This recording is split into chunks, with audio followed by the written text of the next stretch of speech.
যত আর ফ্রেন্ডদেরকে মেনশন করো, আমি 2 মিনিটের মধ্যে ক্লাস শুরু করবো। দেখে আজকে শুরুতে একটা জিকে সাধারণ জ্ঞান টেস্ট হোক। পানির বোতল নিয়ে বসতে হবে। হ্যাঁ, এই যে মাম নিয়ে আজকে বসছি। আমার প্রশ্ন হচ্ছে মামের ব্র্যান্ডটার নাম বলো। Thank you. মামের ব্র্যান্ডের নাম বলো। Partex, very good. Partex, good. Okay, ঠিক আছে। তাহলে তোমরা সবাই প্রস্তুত আছো কিনা আমাকে জানাও কমেন্টে। সবাই প্রস্তুত আছো কিনা, এবং ফ্রেন্ডদেরকে বলে দাও যে তারাও প্রস্তুত আছে কিনা। কমেন্টের মাধ্যমে আমাকে জানাও তোমরা সবাই প্রস্তুত আছো কিনা ক্লাস করার জন্য। আজকে তোমাদের প্রথম ক্লাস বাংলাদেশ থেকে আমার সাথে। সো আজকে কেউ ভিসা মিস করবে না। নরওয়ে যাওয়ার জন্য হেলিকপ্টার কিনেছিলাম, তা কি হবে? ওকে, বেচে দাও। ঋদ্ধিমান, তুমি আমাকে গিফট করে দাও। ঋদ্ধিমান বলছে সে নরওয়ে যাওয়ার জন্য হেলিকপ্টার কিনছিল, হেলিকপ্টারে কি হবে? So you can sell the helicopter to me. সে তুমি আমাকে আমার কাছে সেল করতে পারো বিনা পয়সায়।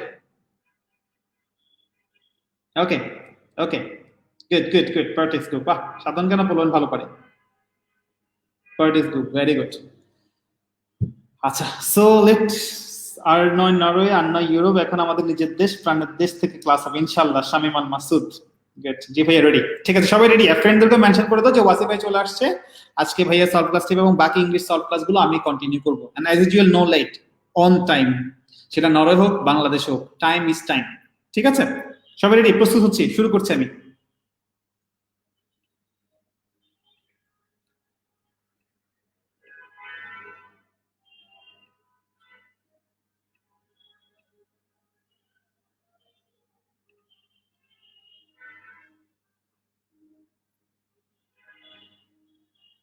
ওকে বাচ্চারা, এবং মাঝখানে অ্যাজ ব্রেক থাকে, ফাটাফাটি ব্রেক। ব্রেকে আছে কি দেখাবো ঠিক করতে পারি নাই, বাট তোমাদের সাথে কথা বলে ঠিক করবো যে ব্রেকে কি দেখানো যায়।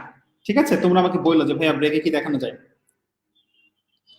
ইমাম মেহেদী বলতেছে ভাইয়া আমি আপনার কাছ থেকে মাত্র 4 কিলোমিটার দূরে বসে ক্লাস করছি। ইনশাল্লাহ দেখা হবে শীঘ্রই। অফিসে আসলে এখন আমার সাথে দেখা হবে। আইকন প্লাসের অফিসে আসলেই দেখা হবে ইনশাল্লাহ। হুম, আইকন প্লাসে আসলে, অফিসে আসলেই দেখা হবে। First come first serve. যারা আগে আসতে পারবা স্বাস্থ্যবিধি মেনে তাদেরকে চকলেট খাওয়াবো। অনেকে বলছে ভাই চকলেট কই? চকলেট আছে, কিন্তু যে পরিমাণ মানুষ আমি জানি না কতটুকু চকলেট শেষ পর্যন্ত টিকে থাকে। So first come first serve. First come first serve. Chocolate. হ্যাঁ, ওয়াফিকে দেখবা? আচ্ছা ঠিক আছে, দেখবা, দেখাবো, ওয়াফিকে দেখাবো। ওকে, নো প্রবলেম। তাহলে আমি শুরু করি। হ্যাঁ, পড়া শুরু করি, তারপর ব্রেকে একটু গল্প করবো না, সেই ঠিক আছে? ব্রেকে গল্প করবো তোমাদের। অলরেডি আমার সাথে কয়েকদিনের দেখাও হয়ে গেছে এর মধ্যে। ঠিক আছে, স্টার্ট।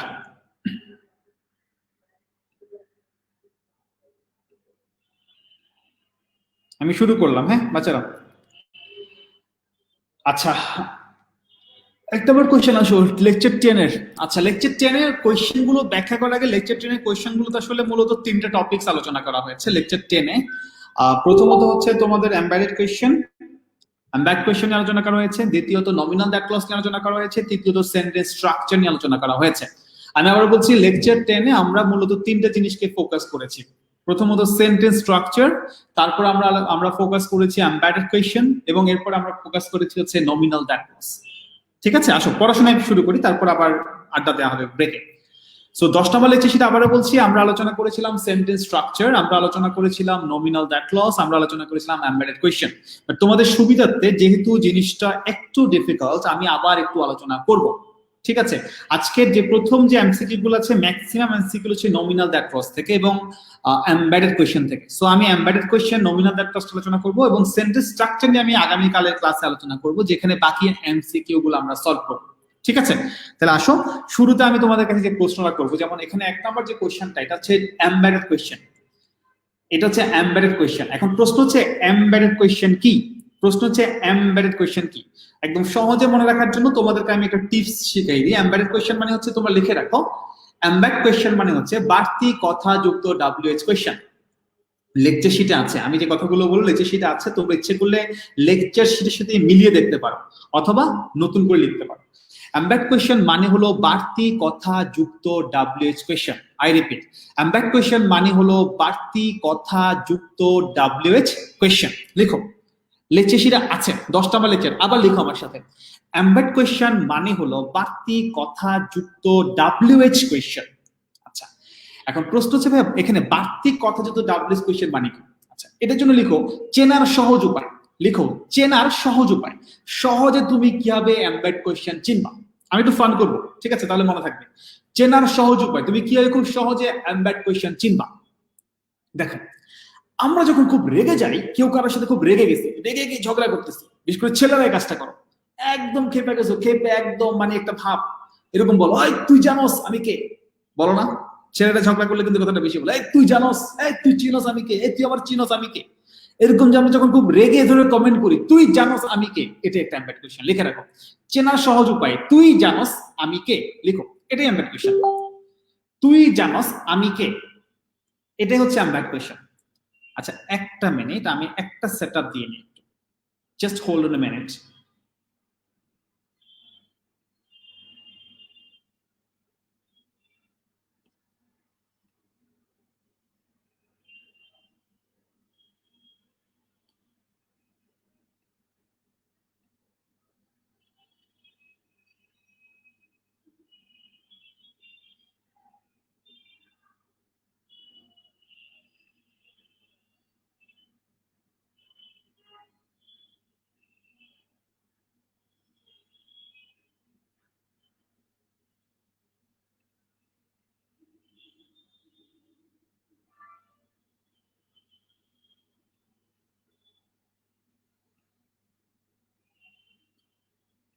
ইয়েস, আমি ডান। সো লিখো, ওই যে বললাম যেখানে ছিলাম, যেহেতু আমরা যখন ছেলেরা বিশেষ করে যখন ঝগড়া করি, কারোর সাথে খেপে যাই, একটু ভাব নিতে চাই, আমরা কিন্তু এরকম কথা বলি, এই তুই জানোস আমি কে। লিখে রাখবে, তুই জানোস আমি কে, এটা হচ্ছে এমবেড কোয়েশ্চেন। তুই জানোস আমি কে, তুই জানোস আমি কে, লিখো চেনার সহজ উপায়, এটা এমবেড কোয়েশ্চেন। ঠিক আছে, এবার এটাকে ইংলিশ করো। এটাকে ইংলিশ করলে হবে, do you know who I am. লিখো, ইংলিশ করো, do you know who I am. লিখো আবার, আমি আবার বলছি, একটু মনোযোগ দিলে প্লিজ প্লিজ প্লিজ। এই আমি চুল ছাড়ছি কিনা, আমি চুল কাটছি কিনা, আমার শীতের জামা নিয়ে আছে, সবগুলোর পিটাম ধরে পড়াশোনার মধ্যে আয়। এখন পড়াশোনার মধ্যে আস, একদম মাইক দিব, এইসব কথা বাদ, কাজের কথা আসেন, পড়ার মধ্যে আসেন। করছি না, এখন পড়া শুরু করলে পড়া, আবার যখন ফান শুরু করবো তখন ফান।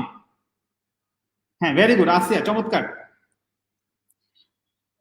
তুই জানোস আমি কে, লিখো, তুই জানোস আমি কে, এটাই হচ্ছে এমবেড কোয়েশ্চেন। যখন তোমরা ঝগড়া করার সময়, বিশেষ করে ছেলেরা বলো, মেয়েরা বলো, মেয়েরা বলো কি, আমি বলি মেয়েরা বলো শুধু এরকম, আমি যে কে আমি নিজেই জানি না।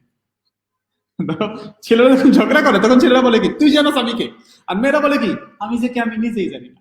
দুটো লিখে রাখো, চেনার সহজ উপায়, তুই জানোস আমি কে, ইংলিশ লিখো, do you know who I am, do you know who I am, এবং শেষে প্রশ্নবোধক চিহ্ন দাও। এটা একটা এমবেড কোয়েশ্চেন, চেনার সবচেয়ে সহজ উপায়। আর মেয়েরা যখন বলে আমি যে কে আমি নিজেই জানি না, এটা লিখো, I don't know who I M, I don't know who I am. এটার পরে তো ফুল স্টপ, এটার পরে তো ফুল স্টপ। এই দুটা জিনিস মনে রাখবা, এই দুটা বাক্য মনে রাখবা, এই দুটা বাক্য মনে রাখবা, জীবনে ভুল করবা না। এই দুটা বাক্য মনে রাখলে এমবেড কোয়েশ্চেন শেষ, আর কিছু নাই, এখানে কোনো প্যাচ নাই। দুটা বাক্য। ছেলেরা যখন খুব খেপা যায়, খেপে গিয়ে কি বলে, তুই জানোস আমি কে, do you know who I am, লাস্টে প্রশ্নবোধক চিহ্ন, এটা একটা এমবেড কোয়েশ্চেন। মেয়েরা খেপে যায়, ফিকে বলে, আমি যে আমি নিজেই জানি না, I don't know who I am, এটা একটা এমবেড কোয়েশ্চেন। মজা হচ্ছে, প্রথমটা do you know who I am, এটার শেষে প্রশ্নবোধক বাক্য হবে, আর পরেরটা I don't know who I am, এটার শেষে ফুল স্টপ হবে। এখন ভাইয়া এই প্রশ্নগুলো একটু দুটা বাক্য লিখলে বুঝবে, এই দুটা বাক্য ভালো করে বুঝলে এমবেড কোয়েশ্চেন হয়ে গেছে, আর কোনো প্যাচ নেই। এখন এই দুটো বাক্য থেকে এমবেড কোয়েশ্চেনের নিয়মগুলো আমরা আয়ত্ত করব। সেটা কি, লিখো রুলস, একটু নোট নাও, রুলস মানে এমবেড কোয়েশ্চেন সলভ করার জন্য তোমার আসলে কি লাগবে, rules, what is your rules. আচ্ছা দেখো, এই যে প্রশ্ন প্রথমটা বলো না, তুই জানোস আমি কে, do you know who I am, এখানে বাড়তি কথা কোনটা, ডু ইউ নো, এটা মূলত প্রিন্সিপাল ক্লজ, বলো এটা মূলত কি, প্রিন্সিপাল ক্লজ। আচ্ছা, সো এমবেড কোশ্চেনের জিনিসটা কি হবে, যে ডু ইউ নো যেটা প্রিন্সিপাল ক্লজ, যেটাকে আমি মজার ছলে বললাম বাড়তি কথা, এমবেড কোশ্চেনে মনে রাখবা সবার আগে বাড়তি কথা আসতে হবে, তারপরে ডাব্লিউএস কোশ্চেনটা আসবে। তাহলে এই জন্য আমি শর্টকাটে এমবেড কোশ্চেন মানে বলছি, এমবেড কোশ্চেন মানে হলো বাড়তি কথা যুক্ত ডাব্লিউএস কোশ্চেন। আমার সাথে বলো আবার, এমবেড কোশ্চেন মানে হলো বাড়তি কথা যুক্ত ডাব্লিউএস কোশ্চেন। তার মানে যে কোনো এমবেডেড কোশ্চেনের শুরুতে একটা বাড়তি কথা থাকবে, যেটা মূলত গ্রামারের ভাষায় হচ্ছে প্রিন্সিপাল ক্লজ, যেটা মূলত গ্রামারের ভাষা কি, প্রিন্সিপাল ক্লজ। এরপরে বাড়তি কথা যুক্ত ডাব্লিউএস কোশ্চেন, এরপরে ডাব্লিউএস কোশ্চেনটা আসবে। এবং স্বাভাবিক যে প্রশ্নগুলো বাক্য, ইন্টারোগেটিভ সেন্টেন্স, স্বাভাবিক ইন্টারোগেটিভ সেন্টেন্সের সাথে এমবেড কোশ্চেনের ডিফারেন্স হচ্ছে, এই বাড়তি কথার পরে ডাব্লিউএস ওয়ার্ডটা আসে, কিন্তু মজা হচ্ছে এখানে ডাব্লিউএস ওয়ার্ডের পরে সাবজেক্ট বসে, তারপরে ভার্ব বসে। আবার বলছি এমবেড কোশ্চেনে মজার জিনিসটা হচ্ছে নরমালি ইন্টারোগেটিভ সেন্টেন্সে কি হয়, ডাব্লিউএইচ ওয়ার্ড হয়, তারপরে ভার্ব হয়, তারপরে subject. I repeat, normally interrogative sentence গুলোতে ডাব্লিউএইচ ওয়ার্ড হয়, তারপরে ভার্ব হয়, তারপরে সাবজেক্ট হয়। যেমন নরমালি কিন্তু বলবা হু এম আই, নরমালি বলবা হু এম আই, কিন্তু যখন এমবেড কোশ্চেন আসবে, বাড়তি কথা আসবে, তখন কিন্তু আর হু এম আই বলবা না, বলতে হবে হু আই এম। ঠিক আছে? আবারও বুঝতে পারছো, মানে এমবেড কোশ্চেনের সাথে ডাব্লিউএস কোশ্চেনের ডিফারেন্সটা এই জায়গায়। ডাব্লিউএস কোশ্চেনের ক্ষেত্রে নরমালি ইন্টারোগেটিভ সেন্টেন্সে ডাব্লিউএইচ ওয়ার্ডের পরে তোমার অক্সিলারি ভার্ব বা ভার্ব আসে, তারপরে সাবজেক্ট হয়। কিন্তু এমবেড কোশ্চেনে না, ডাব্লিউএইচ ওয়ার্ডের পরে তোমার সাবজেক্ট হয়, তারপরে ভার্ব হয়। তাহলে শর্টকাটে মনে রাখো, নরমালি বলতে হবে হু এম আই, আমি কে, আমি কে, আমি কে। কিন্তু এমবেড কোশ্চেন করলে বলতে হবে হু I M, who I M. সাথে বাড়তি কথা লাগবে, যেমন ছেলেরা বাড়তি কথা বলে ডু ইউ নো, তুই জানোস, আর মেয়েরা বলে আমি নিজেই জানি না, I don't no. Whatever I don't no বলো, ডু ইউ নো বলো, বাড়তি কথা থাকলে সেটা এমবেড কোশ্চেন। এখন এমবেড কোশ্চেনে আরেকটা গুরুত্বপূর্ণ বিষয় হচ্ছে এমবেড কোশ্চেনের শেষের চিহ্নটা কি হবে, বিরাম চিহ্নটা কি হবে, এটা ডিপেন্ড করে পুরোপুরি বাড়তি কথা বা প্রিন্সিপাল ক্লজের উপর। যেমন প্রথম বাক্য তুই জানোস আমি কে, এখানে প্রিন্সিপাল ক্লজ বা বাড়তি কথাটা কি ছিল, তুই জানোস, এটা নিজে একটা প্রশ্ন ছিল, দুই জন্য প্রিন্সিপাল ক্লজ বা বাড়তি কথা যেহেতু নিজে একটা প্রশ্ন, এই জন্য এমবেড কোশ্চেনের শেষে আমি ফুল স্টপ না ইউজ করে প্রশ্নবোধক চিহ্ন ইউজ করেছি। Do you know who I am, শেষে প্রশ্নবোধক চিহ্ন, কারণ do you know principal clause বা বাড়তি কথা নিজে একটা প্রশ্ন। কিন্তু পরে যেটা বলছি আই ডোন্ট নো, আমি নিজেই জানি না, হু আই এম, এটার শেষে আমি বলেছি ফুল স্টপ বসবে। কেন? এখানে যে বাড়তি কথা বা প্রিন্সিপাল ক্লজটা ছিল আই ডোন্ট নো, এটা কোনো প্রশ্নবোধক বাক্য না, নরমালি একটা নেগেটিভ সেন্টেন্স, এই জন্য শেষে ফুল স্টপ বসেছে। এই বিরাম চিহ্নের ব্যাপারটা এমবেড কোশ্চেনের সময় সবসময় মাথায় রাখবা। বুঝতে পারছো? আবার বলছি, এমবেড কোশ্চেনের ক্ষেত্রে বিরাম চিহ্নের ব্যাপারটা খুব ইম্পর্টেন্ট। এই প্রথমে যে প্রিন্সিপাল ক্লজ থাকে, যেটাকে আমি আমার ভাষায় বোঝার ভাষায় বলেছিলাম বাড়তি কথা, সেটা যদি নিজে একটা প্রশ্নবোধক বাক্য হয়, শেষে প্রশ্নবোধক চিহ্ন হবে। সেটা নিজে যদি একটা সাধারণ বাক্য হয়, তাহলে শেষে ফুল স্টপ হবে। আর সাধারণ কোশ্চেনের সাথে এমবেড কোশ্চেনের ডিফারেন্স হচ্ছে, সাধারণ কোশ্চেনে ডাব্লিউএইচ ওয়ার্ড হয়, তারপরে ভার্ব হয়, তারপরে সাবজেক্ট হয়। কিন্তু এমবেড কোশ্চেনে ডাব্লিউএইচ ওয়ার্ডের পরে সাবজেক্ট হয়, ভার্ব হয়। নরমালি তুমি কাউকে বললা তুমি কই যাও, where are you going, where are you going। কিন্তু এমবেড কোশ্চেনে বললা আমি জানি তুমি কই যাও, I know where you are going। বুঝতে পেরেছো? নরমালি বলো তুমি কই যাও, where are you going, WH word verb তারপর সাবজেক্ট, রাইট? কিন্তু এমবেড কোশ্চেন বলো আমি জানি তুমি কই যাও, I know where you are going। তুমি কাকে প্রশ্ন করলা তুমি কই বাস করো, where do you live, where do you live, তুমি কই থাকো, নরমাল কোশ্চেন। এমবেড কোশ্চেন বলো আমি জানি না তুমি কই থাকো, I don't know where you live, ওই ডাস চলে যাবে, কারণ এমবেড কোশ্চেন গুলো ডাব্লিউএইচ ওয়ার্ড পরে সাবজেক্ট তারপরে ভার্ব। where you live, তখন where do you live বললে হবে না। ঠিক আছে? তুমি কিছু খাচ্ছ, আমি প্রশ্ন করলাম তুই কি খাস, what are you eating, what are you eating, স্বাভাবিক প্রশ্ন, স্বাভাবিক প্রশ্ন। এমবেড কোশ্চেন বললাম আমাকে বল তুই কি খাস, আমাকে বল তুই কি খাস, tell me what you are eating। বুঝতে পেরেছো? তাহলে এই তিনটে এক্সাম্পল একটু লিখো, তাহলে জীবনের প্যাস লাগবে না। সাধারণ প্রশ্ন তুমি কই যাও, সাধারণ প্রশ্ন লিখো, সাধারণ প্রশ্ন তুমি কই যাও, ইংলিশ করো where are you going, where are you going। এটাকে এমবেড বানাচ্ছি, আমাকে বলো তুমি কই যাও, tell me where you are going, tell me where you are going। এবং লাস্টে ফুল স্টপ, কারণ টেল মির উপর, টেল মি একটা সাধারণ বাক্য। ঠিক আছে? তুমি কি খাও, স্বাভাবিক প্রশ্ন, what are you eating, what are you eating, সাধারণ প্রশ্ন, ফুল স্টপ না, কোশ্চেন মার্ক। এটাকে এমবেড করছি, আমি জানি না, I don't know what you are eating, what you are eating. ঠিক আছে? লাস্টে কিন্তু ফুল স্টপ, কারণ আই ডোন্ট নো স্বাভাবিক বাক্য। কাউকে বললা সে কই বাস করে, where does he live, where does he live, স্বাভাবিক প্রশ্ন। এমবেড কোশ্চেন গুলো, ডু ইউ নো, তুমি কি জানো সে কই থাকে, do you know where he lives, do you know where he lives, embed question. তাহলে পার্থক্যগুলো বুঝতে পারছো? দুটো বাক্য পাশাপাশি দিকে পার্থক্য বুঝবা। এবং এই do you know where he lives, এটার পরে আবার প্রশ্নবোধক চিহ্ন, কেন? ডু ইউ নো এর জন্য। ভাই এর বাইরে এমবেড কোশ্চেন আর কিচ্ছু নেই, একটু ভাষা দিয়ে বুঝো, একদম সিম্পল। আমাকে একটু কমেন্টে জানাও, তোমরা এমবেড কোশ্চেন বুঝছো কিনা। ঠিক আছে? দেখি উল্টাপাল্টা কথা বলে মার দিবে, উল্টাপাল্টা কথা সব কাজের মধ্যে শুরু, যদি উল্টাপাল্টা কথা বলছ না, এখন দেশে আছি, একদম ডাইকাই না একের কাছে পিটান দিলাম। হ্যাঁ কমেন্টে জানো সবাই বুঝছো কিনা। Very good, very good. এটা গ্রামার লাগে না, কেমনি প্রশ্ন করলা where are you going, তুই কই যাস, সাধারণ প্রশ্ন। Tell me where you are going, আমাকে বলো কোথায় যাও, embed question. What are you eating, তুমি কি খাও, সাধারণ প্রশ্ন। I don't know what you are eating, embed question. ঠিক আছে, ওয়্যার ডাজ হি লিভ, সে কই থাকে, সাধারণ প্রশ্ন। Do you know where he lives, embed question. এই তো কাহিনী শেষ। এটা কোনো টপিকস না, এটা একটা মহা লুলা টপিকস। বলো এটা একটা মহা লুলা টপিকস। ভেরি গুড, এই তো বুঝে গেতে বাচ্চারা। ওকে, যদি বুঝো আসো এখন আমরা সলভ করব। ওরে বাবা রে, কি পরিমাণ গরম, কি করি, বাতাস করি।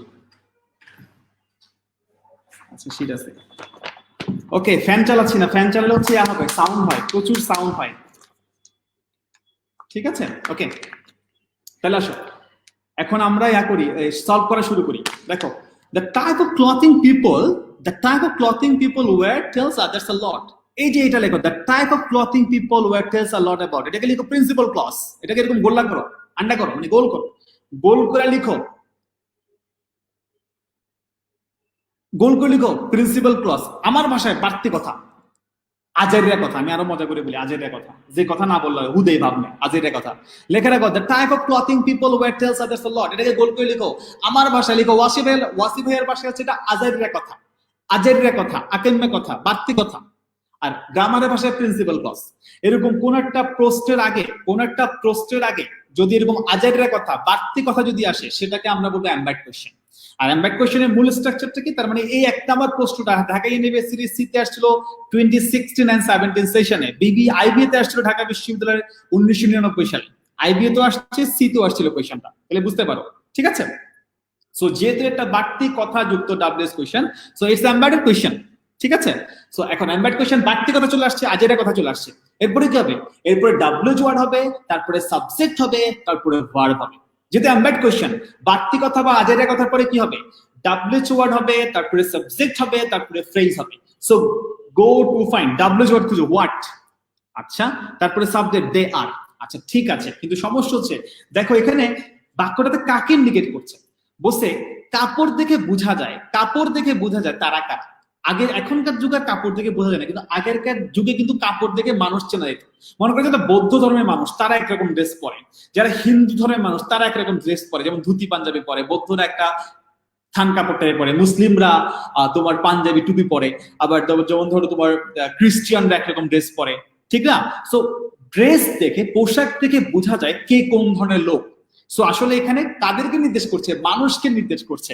মনে রাখা, মানুষের জন্য ডাব্লিউএইচ ওয়ার্ড কিন্তু হু ওয়ার্ড হয় না, আমরা লেকচার 2 তে পড়েছিলাম। মানুষের জন্য ডাব্লিউএইচ ওয়ার্ড হয় হু।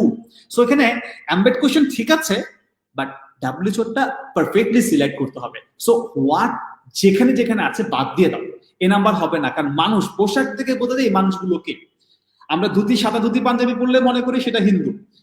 নর্মালি পাঞ্জাবি আর পায়জামা পরলে, টুপি পরলে আমরা মনে করি তারা কি মুসলিম। আবার আমরা যদি মনে করো জাস্ট হলুদ রঙের যখন থান কাপড় পরে, আমরা তখন বুঝি কি তারা বৌদ্ধ, এরকম কাপড় দেখে বুঝি না। তুমি কাপড় দ্বারা মানুষকে ইন্ডিকেট করছে, মানুষের পোশাকের কথা বলা হচ্ছে। সো মানুষের জন্য আমরা জানি ডাব্লিউএইচ ওয়ার্ড কোনটা হবে, হু হবে, হোয়াট হবে না। সো এখানে হোয়াটটা কেটে দাও, এই নাম্বারটা, এই নাম্বারটাও কেটে দাও, হোয়াই না হবে না, হু হবে। ডাব্লিউএইচ ওয়ার্ড যদি এমবেড কোয়েশ্চেন লাগবে হু হবে। এখন দেখো হুটা কোথায় আছে, হুটা বি নাম্বারেও আছে, হুটা সি নাম্বারেও আছে, ডি নাম্বারে নাই। বা কারণ এমবেড কোয়েশ্চেন বুঝে গেছি, যেহেতু আগে এটা আজের কথা আছে, so it's gonna be embed question. Embed কোয়েশ্চেনের জন্য কি লাগবে, ডাব্লিউএইচ ওয়ার্ড লাগবে, তারপরে সাবজেক্ট লাগবে, তারপরে ভার্ব লাগবে। ডি নাম্বারটাও বাদ, কারণ সেখানে ডাব্লিউএইচ ওয়ার্ডটাই নাই। আচ্ছা, এখন ডাব্লিউএইচ ওয়ার্ডটা প্রপারলি আছে কোথায়, বি তে আছে এবং সি তে আছে। এখন বি দেখো, যেটা এমবেড কোয়েশ্চেন, ডাব্লিউএইচ ওয়ার্ডের পরে সাবজেক্ট লাগবে, সেটা বি নাম্বারে আছে। সো আনসার হচ্ছে বি। সবাই আমার সাথে জোরে বলো আলহামদুলিল্লাহ। আর সি নাম্বারটা লুলা, নাউজুবিল্লাহ, কারণ সেখানে ডাব্লিউএইচ ওয়ার্ডের পরে তোমার ভার্ব আসছে। আমরা জানি স্বাভাবিক প্রশ্নবোধক বাক্যগুলোতে ডাব্লিউএইচ ওয়ার্ডের পরে ভার্ব হয়, হু আর দে, এটা একটা স্বাভাবিক প্রশ্ন। কিন্তু এমবেডেড প্রশ্নে হু আর দে হবে না, উল্টে যাবে, বাড়তি কথা, আজের কথার কারণে। সেটা হু আর দে না হয়ে হবে হু দে আর, হু দে আর। অ্যান্সার কোনটা, বি নাম্বারটা। তাহলে পোশাকের ধরন দেখে বলা যায় যে তারা কে, অনেক সময় বের করে ফেলা যায়। সো অ্যান্সার কোনটা বলো, বি নাম্বারটা। বুঝতে পেরেছো? একটা পড়লে বাকিগুলো একদম সহজ লাগবে। আলহামদুলিল্লাহ, আমি হ্যাঁ ঠিক আছে, ওকে ক্লিয়ার, আলহামদুলিল্লাহ, ভেরি গুড। পানি খাই, তোমরা একটু পানি খাও।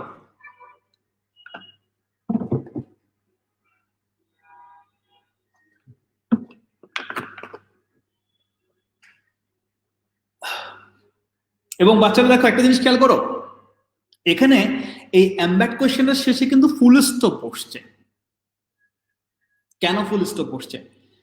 কেন? এখানে যে প্রিন্সিপাল ক্লজটা ছিল বা যে আজেররা কথাটা ছিল, সে কিন্তু একটা স্বাভাবিক বাক্য, সে কোনো প্রশ্নবোধক বাক্য না, এই জন্য ফুল স্টপ বসেছে। কিন্তু এই প্রিন্সিপাল ক্লজটা বা বাড়তি কথাটা বা আজেররা কথাটা যদি কোনো প্রশ্নবোধক বাক্য হতো, তাহলে কিন্তু এখানে ফুল স্টপের পরিবর্তে প্রশ্নবোধক চিহ্ন বসতো। আমি একটু পরে দেখাবো। আমি নেক্সট কোশ্চেনে চলে যাই, ঠিক আছে?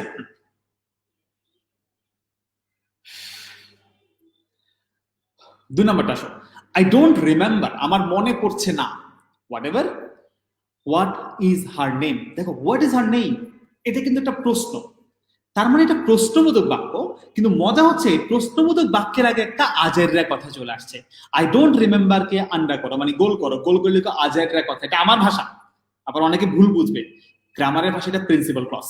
তার মানে 2 নম্বর কোশ্চেনে সেম কাহিনী হয়েছে, একটা প্রশ্নবোধক বাক্যের সামনে একটা আজেররা কথা চলে আসছে। 2 নম্বর প্রশ্নে সেম কাহিনী হয়েছে, একটা প্রশ্নবোধক বাক্যের সামনে একটা আজেররা কথা চলে আসছে। রিমেম্বার, প্রশ্নবোধক বাক্যের সামনে যখন এরকম আজেররা কথা চলে আসে, সেটাকে আমরা গ্রামারের ভাষায় বলি এমব্যাট কোয়েশ্চেন। এখন এমব্যাট কোয়েশ্চেনের নিয়মটা কি? ওই যে ভাইয়া বলছিল চেনার সহজ উপায়, do you know who I am. তার মানে আজেররা কথা, আজেররা কথা পরে সাবজেক্ট ডাব্লিউ ওয়ার্ড, তারপরে সাবজেক্ট, তারপরে ভার্ব।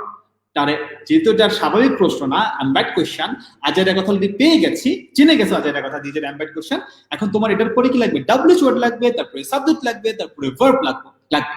দেখে খুঁজি এই নাম্বারে ডাব্লিউ ওয়ার্ড ওয়াচ, ওকে। এরপরে কি লাগবে? সাবজেক্ট লাগবে, নট ভার্ব। এখানে আসছে ইজ, সবাই আমার সাথে চিল্লায় বলো নাউজুবিল্লাহ। না, এমবেড কোশ্চেনে ডাব্লিউ ওয়ার্ডের পরে ভার্ব হবে না, ডাব্লিউ ওয়ার্ডের পরে সাবজেক্ট হবে।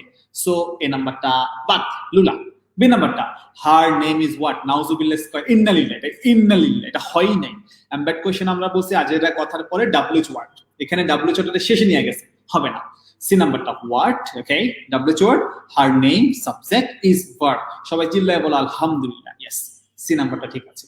আর ডি নাম্বারটা ইজ, নাউজুবিল্লাহ। আমরা জানি এমবেড কোশ্চেনের ক্ষেত্রে আজাইরা কথার পরে ডাব্লিউ ওয়ার্ড, তারপরে সাবজেক্ট, তারপরে ভার্ব, সেটা ডি নাম্বার মেইনটেইন করে নাই, অ্যানসার হচ্ছে সি। এবং এখানেও দেখো লাস্টে কিন্তু একটা প্রশ্নবোধক চিহ্ন বসে নাই, বসেছে একটা ফুল স্টপ। কেন? আই ডোন্ট রিমেম্বার, এটা কোনো প্রশ্ন না, এটা সাধারণ একটা সেন্টেন্স। সো আজাইরা কথা বা প্রিন্সিপাল ক্লজ সাধারণ সেন্টেন্স বলে ফুল স্টপ হয়েছে, প্রশ্নবোধক চিহ্ন হয়নি। I don't remember what her name is. Normal প্রশ্ন ছিল what is her name, what is her name, স্বাভাবিক প্রশ্ন। এমবেড কোশ্চেন এতে বাড়তি কথা আসছে, I don't remember what her name is, এটা এমবেড কোশ্চেন। একদম সিম্পলি, একদম simply, don't think critically, don't think complicated ভাবে চিন্তা করবা না, ঠিক আছে? এবার আসো 3 নাম্বারটা, which of the following sentence is correct, নিচের কোন বাক্যটা শুদ্ধ? গো। ডু ইউ নো, তুমি জানো বইটা বাড়িটা কার, তুমি জানো বাড়িটা কার। তার মানে প্রশ্ন কিন্তু বাড়িটা কার না। যদি বললাম বাড়িটা কার, তাহলে স্বাভাবিক প্রশ্ন হইতো, কিন্তু এখানে বাড়িটা কার তার আগে বলছে তুমি কি জানো, তার মানে কি আসছে? আজারের কথা আসছে। তাহলে তোমরাই বলো, আজারেরা কথা যুক্ত ডাব্লিউএস কোয়েশ্চেন বা আজারেরা কথা যুক্ত প্রশ্নবোধক বাক্য মানে কি? Embed question. এবং মনে আছে এমবেড কোয়েশ্চেন ভাইয়া বলছিলাম, এমবেড কোয়েশ্চেন কি? আগে আজারের কথা বা বাড়তি কথা, তারপরে ডাব্লিউ ওয়ার্ড, তারপরে সাবজেক্ট, তারপরে ভার্ব। এবং এখানে একটা মজা আছে, এখানে আজারের কথাটাকে ডু ইউ নো, এটা নিজে একটা প্রশ্ন। এই জন্য যত কথাই বলো শেষে কিন্তু প্রশ্নবোধক চিহ্ন হবে। মজা হচ্ছে সবগুলো অপশনে প্রশ্নবোধক চিহ্ন আছে, তাহলে এটা সমস্যা। এখন আমরা স্ট্রাকচারটা ফিল আপ করি। ডু ইউ নো আজারের কথা, এরপরে কি লাগবে? এরপর তোমার ডাব্লিউ ওয়ার্ড লাগবে। এখানে ডাব্লিউ ওয়ার্ড না এসে টু আসছে, হবেই না। বি নাম্বারে বলছে কি, ডু ইউ নো হোম ডাস। এখানে একটা ঝামেলা আছে, একটা শর্টকাট চুরি মনে রাখতে পারো। এমবেড কোশ্চেনের ক্ষেত্রে কখনো অক্সিলারি ভার্ব হিসেবে ডু ডাস ডিস বসে না, লিখে রাখো। মেইন ভার্ব গুলো বসতে পারে। এমবেড কোশ্চেনের ক্ষেত্রে কখনোই অক্সিলারি ভার্ব হিসেবে ডু ডাস ডিড বসে না, এটা একটা ধারা মুখস্থ রাখবা, জীবনে এটা ব্যতিক্রম হবে না। আর সবচেয়ে বড় কথা, এমবেড কোশ্চেনের ক্ষেত্রে হু হোম হবে কিনা পরের ব্যাপার। এমবেড কোশ্চেনের ক্ষেত্রে আমরা জানি মানে বাজেরা কথার পরে কি লাগে? ডাব্লিউ ওয়ার্ড, ডাব্লিউ এর পরে সাবজেক্ট লাগে, কোনো ভার্ব লাগে না। এখানে একটা ভার্ব চলে আসছে। বি নাম্বারটা লুলা। সি নাম্বারটা, do you know who, yes W word, the house subject, তারপরে বিলংস টু, আলহামদুলিল্লাহ, অ্যানসার সি। সব ঠিক আছে। একটু ডি নাম্বারটা চেক করি সমস্যাটা কোথায়। শোনা, সমস্যাটা হচ্ছে ডু ইউ নো আজেরা কথা, who W word, the house subject, belong না, হবে না। দ্য হাউস যেহেতু থার্ড পারসন সিঙ্গুলার, তাহলে ভার্বের সাথে একটা এস লাগবে, সো বিলং হবে না, বিলংস হবে। এই জন্য ডি নাম্বারটা লুলা, অ্যান্সার হচ্ছে C. 4 number, which of the following sentence is correct, নিচের কোন বাক্যটা শুদ্ধ? গো। ডু ইউ নো আজেরা কথা, who W word, the house subject, belong না, হবে না। দ্য হাউস যেহেতু থার্ড পারসন সিঙ্গুলার, তাহলে ভার্বের সাথে একটা এস লাগবে, সো বিলং হবে না, বিলংস হবে। তাহলে 3 নম্বরটা একটা আজের কথা যুক্ত ডাব্লিউএস কোশ্চেন, গ্রামারের ভাষা আমরা যেটাকে বলছি এমব্যাট কোশ্চেন, সঠিকভাবে নিয়ম ফলো করেছে অপশন সি নাম্বারটা অ্যান্সার। এবং এখানে ডু ইউ নো আজের কথা বা প্রিন্সিপাল ক্লজটা নিজে একটা প্রশ্নবোধক বাক্য হওয়ার কারণে শেষে কিন্তু প্রশ্নবোধক চিহ্ন বসেছে। বি রিমেম্বার, এই প্রশ্নবোধক চিহ্ন না দিলে কিন্তু বাক্যটা ভুল হতো। ঠিক আছে, বুঝতে পারতেছেন বাচ্চারা? ঠিক আছে,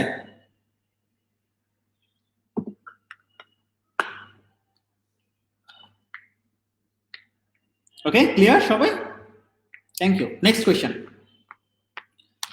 4 number. I notified. I'm sorry. Yes. I notified space. I had changed my address. Okay, whatever. আমরা একটু দেখি এটা কিন্তু কোনো ইয়া না, তোমার কি বলে এমব্যাট কোয়েশ্চেন না, এটা নমিনাল দ্যাট ক্লজের প্রশ্ন। এখন তোমাদেরকে একটু নমিনাল দ্যাট ক্লজটা শেখাবো, একটু আলোচনা করে ফেলি। তোমরা একটু লিখো নমিনাল দ্যাট ক্লজটা, একটা নতুন পেজ নাও, একটা নতুন পেজ নিয়ে একটু লিখো নমিনাল দ্যাট ক্লজ, একটা নতুন পেজ নিয়ে লিখো nominal that clause. Embed question তো খুব মজা করে বুঝছে। এমবেড কোশ্চেন যদি আমার আইকন ক্লাস স্টুডেন্টকে জিজ্ঞাসা করে এমবেড কোশ্চেন কি, একটাই হবে, ছেলেগুলো বলবা তুই জানোস আমি কে, do you know who I am, এটা এমবেড কোশ্চেন। আর মেয়েরা বলবা I don't know who I am, এটা এমবেড কোশ্চেন। ঠিক আছে, আচ্ছা তো ছেলে মেয়ে কোনো ব্যাপার নাই, সব সেম, যার যেটা ইচ্ছা। ঠিক আছে, do you know who I am or I don't know who I am, এটা এমবেড কোশ্চেন, আর কোনো প্যাচের দরকার নেই, ইজি। এবার আমরা নমিনাল দ্যাট ক্লজটা করবো। Nominal that clause, nominal that ক্লজটা কি লিখো, নমিনাল দ্যাট ক্লজ। একটু ল্যাঙ্গুয়েজের ভাষা দেখি, নমিনাল দ্যাট ক্লজ। আগে আমার ভাষাটা ডেফিনেশন দিয়ে লিখো, জোর দিয়ে কথা বলার জন্য, লিখো জোর দিয়ে কথা বলার জন্য, লিখো জোর দিয়ে কথা বলার জন্য, জোর দিয়ে কথা বলার জন্য বাক্যের সাবজেক্ট অথবা অবজেক্ট হিসেবে দ্যাট ক্লজ বসানো বা ব্যবহার করা। একদম সিম্পলি নমিনাল দ্যাট ক্লজ মানে হচ্ছে, নমিনাল দ্যাট ক্লজটা মানে হচ্ছে একদম সিম্পল। এটা যদি তুমি স্পোকেন দিয়ে বুঝো না তাহলে ইজি হবে। এটা শুধু মূলত জোর প্রকাশের জন্য হয়, জোর দিয়ে কথা বলার জন্য বাক্যের সাবজেক্ট অথবা অবজেক্ট হিসেবে দ্যাট ক্লজ ব্যবহার করা। তুমি যখন কোন একটা বাক্যের সাবজেক্ট বা অবজেক্ট, অবশ্যই বাক্যটা কমপ্লেক্স সেন্টেন্স হবে, কোনো সিম্পল সেন্টেন্স না কিন্তু, রিমেম্বার অবশ্যই বাক্যটা কমপ্লেক্স সেন্টেন্স হবে, সিম্পল সেন্টেন্স না কিন্তু। নমিনাল দ্যাট ক্লজ কখনো সিম্পল সেন্টেন্সে বসে না, কারণ এটা নিজে নাউন ক্লজ। তাহলে আবারও বলছি, জোর দিয়ে কথা বলার জন্য বাক্যের সাবজেক্ট অথবা অবজেক্ট হিসেবে দ্যাট ক্লজ ব্যবহার করা, এই কনসেপ্টটার নামই নমিনাল দ্যাট ক্লজ। মানে বুঝতে পারছো? তাহলে দ্যাট ক্লজটা বা যেটা একটা নাউন ক্লজ মূলত যদি কখনো কোনো একটা কমপ্লেক্স সেন্টেন্সের সাবজেক্টের জায়গায় বসে বা অবজেক্টের জায়গায় বসে, পারপাসটা কেন, জোরটা প্রকাশ করার জন্য, সেটাই হচ্ছে নমিনাল দ্যাট ক্লজ। এখন সেটা আমি একটা চেনার সহজ উপায় লিখো, লিখো চেনার সহজ উপায়। সহজ কিভাবে চিনবা? ঠিক আছে, ধরো তোমার সামনে, আমার সামনে একটা ছেলে বা একটা মেয়ে বসে আছে, একটা স্টুডেন্ট বসে আছে, আমি বললাম the student is very cute, সাধারণ বাক্য, একটা সিম্পল সেন্টেন্স, এটা লিখো না। The student is very good, student খুব ভালো। আবার বললাম যে he may get chance in Dhaka university, সম্ভবত সে ঢাকা ইউনিভার্সিটি চান্স পাবে। এই যে সিম্পল কথাবার্তা। এখন আমি কি করব, এই দুটো বাক্যকে এক করে কমপ্লেক্স করবো এবং জোর দিয়ে কথা বলবো। দুটো ভিন্ন ভিন্ন বাক্য ছিল, the student is very good, the student may get chance in Dhaka university. স্টুডেন্টটা খুব ভালো, ছেলে হোক মেয়ে হোক, এবং তার ঢাকা ইউনিভার্সিটি চান্স পাওয়ার সম্ভাবনা আছে। দুটো ভিন্ন ভিন্ন সিম্পল সেন্টেন্স ইউজ করেছি। এখন আমার ইচ্ছা হলো আমি দুটোকে এক করে জোর দিয়ে কথা বলবো। কিভাবে বলবো? এটা ভাষার সৌন্দর্য, এটা অলংকার, যেভাবে বললে ভাষাটা সুন্দর লাগে। আমি বলতেছি that the student is very good May get chance in Dhaka university. আমার বাক্য লিখো, that the student is very good May get chance in Dhaka university. তোমরা কি লিখতে পারছো? That, I repeat, that the student is very good, that the student is very good May get chance in Dhaka university. মানে এই ছেলেটা, দেখো এই স্টুডেন্টটা, সেটা মেয়ে হোক ছিল, এই স্টুডেন্টটা ভালো, সম্ভবত ঢাবিতে চান্স পাবে। একটু জোর আসছে কিন্তু আমার কথার মধ্যে, একটু এমফাসাইজ আসছে। এই যে দুটো সিম্পল সেন্টেন্সকে এক করে কমপ্লেক্স করে একটু জোর দিয়ে কথা বললাম, এই কৌশলটার নাম হচ্ছে embed question, sorry nominal that clause. বুঝতে পেরেছো? এই তুমি যদি সত্যি তুমি যখন কথা বলবা, তুমি যখন ইংলিশ লিখবা, একটু নমিনাল দ্যাট ক্লজ দিয়ে বাক্যগুলো লিখো। বাক্যগুলো শুনতে ভালো লাগবে, বাক্যগুলো দেখতে সুন্দর লাগবে। ঠিক আছে, বুঝতে পেরেছো? আমার এখনো মনে আছে 2006 সালে যখন ডক্টর মোহাম্মদ ইউনুস যখন নোবেল পুরস্কার পেয়েছিল, এরকম একটা নিউজ আমি পড়েছিলাম এন্ড শুনেছিলাম, বাট আই ক্যান রিমেম্বার যে কোথায় শুনেছিলাম ঠিক এক্স্যাক্টলি মনে করতে পারি, বাট আমার কানে বাজে, বিকজ আমি তখনই অ্যাডমিশনের প্রিপারেশন নিচ্ছিলাম। ঠিক আছে, ব্যাপারটা এরকম, that doctor Yunus is a Nobel laureate is branding Bangladesh all over the world. এই সেই ডক্টর ইউনুস, যিনি একজন নোবেল বিজয়ী, পুরো বাংলাদেশকে বিশ্বের কাছে রিপ্রেজেন্ট করছে। That Dr. Yunus is a Nobel laureate, is branding Bangladesh all over the world. এটা একটা nominal that clause. চমৎকার। That Sakib Al Hasan is #1 all-rounder in T20 cricket, is branding Bangladesh all over the world. দুটো simple বাক্য ছিল, Shakib Al Hasan is the best allrounder in the world, Shakib Al Hasan is branding Bangladesh all over the world. দুটোকে আমি এক করে জোর দিয়ে কথা বলছি, that Shakib Al Hasan is the best allrounder in the world, is the best allrounder, is branding Bangladesh all over the world. এই যে দুটো সিম্পল সেন্টেন্সকে আমি এক করে জোর দিলাম, জোর দিয়ে কথা বললাম, এটাই ছিল নমিনাল ক্লজ। সো এখানে কিন্তু সবগুলো বাক্যে কিন্তু আমি দ্যাট ক্লজটাকে বাক্যের সাবজেক্ট হিসেবে বসিয়েছি। আমি চাইলে কিন্তু অবজেক্ট হিসেবে বসাতে পারতাম, যেমন Shakib Al Hasan is branding Bangladesh all over the world, that he is the best allrounder, এটাও nominal that clause. Shakib Al Hasan is branding Bangladesh all over the world, that he is the best allrounder. Dr. Yunus is branding Bangladesh all over the world, that he is a Nobel laureate. It is a nominal that clause. The student may get chance in Dhaka University, that he is very good student. It is a nominal that clause. তাহলে আমার মনে হয় তোমাদের মধ্যে কোনো confusion থাকবে না যদি তোমরা একটু বুঝে পড়ো জিনিসটা।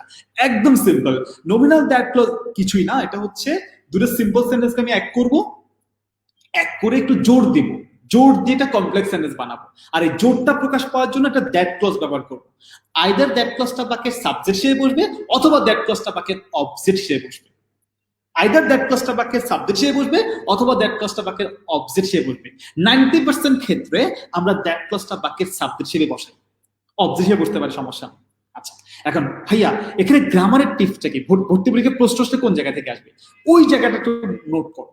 এই নমিনাল দ্যাট ক্লজ দুটো ক্লু আছে যেখান থেকে প্রশ্ন আসতে পারে, একটু লিখে রাখো। প্রশ্ন আসার জায়গা একটু নোট দিয়ে লিখো, প্রশ্ন আসার জায়গা মানে যদি ভর্তি পরীক্ষার প্রশ্ন আসে নমিনাল দ্যাট ক্লজ থেকে, কোন পার্টটা থেকে প্রশ্নটা আসতে পারে একটু লিখো, যেখান থেকে প্রশ্ন আসতে পারে। মানে প্রশ্নের অ্যান্সার করার জন্য তোমার যে জিনিসটা মাথায় রাখতে হবে, প্রশ্নের অ্যান্সার করার জন্য তোমাকে যে জিনিসটা মাথায় রাখতে হবে সেটা লিখো, প্রশ্ন আসার জায়গা দেখো। সেটা কারণ তুমি যদি প্র্যাকটিক্যালি রিলেট করতে পারো না, nominal that clause, embed question, এগুলো কিন্তু নর্মাল গ্রামার না, তোমরা এগুলো ইন্টারভিউ পড়ে আসো না। এগুলো যদি প্র্যাকটিক্যালি রিলেট করতে পারো, এগুলো যদি একটু বাক্য বানাতে পারো, কথা বলতে পারো, কনভারসেশন করতে পারো, রাইটিং করতে পারো, তাহলে মজা পাবো, তাহলে তোমার ইংলিশটা কার্যকর ইংলিশ হবে। ঠান্ডা মুখ কি করলা কি পড়লা কিছুই বুঝলে না, তাহলে লাভ নেই। এই nominal that clause, embed question, এগুলো যদি ইউজ গুলো তোমার প্র্যাকটিক্যাল স্পোকেন ইউজ করতে পারো, প্র্যাকটিক্যাল রাইটিং ইউজ করতে পারো, তাহলে তুমি বেশি মজা পাবা এবং তুমি রিয়েলি বেনিফিটেড হবা। আদারওয়াইজ তুমি আসলে বেনিফিট হবা না। সো আমি চেষ্টা করছি এমনভাবে পড়ানোর জন্য যাতে করে তোমরা নিজেরা নমিনাল দ্যাট ক্লজ দিয়ে, এমবেড কোশ্চেন দিয়ে একটু বাক্য বানাতে পারো, কথা বলতে পারো, বুঝলি তো? তাহলে তোমার একটু ভাব বাড়বে, ঠিক না? ওকে, তাহলে এখানে প্রশ্ন আসার জায়গাটা লিখো। এখানে দুটো জিনিস মনে রাখবো, যে এমবেড কোশ্চেনে বসছিলাম, এমবেড কোশ্চেনে প্রশ্ন আসার জায়গাটা কিন্তু আবার একটু মনে করা, এমবেড কোশ্চেন প্রশ্ন আসার জায়গা কি, যে বাড়তি কথা পরে কিন্তু মানে ডাব্লিউ ওয়ার্ড বসবে, তারপরে সাবজেক্ট বসবে, তারপরে ভার্ব বসবে, এটা ছিল মূল কথা।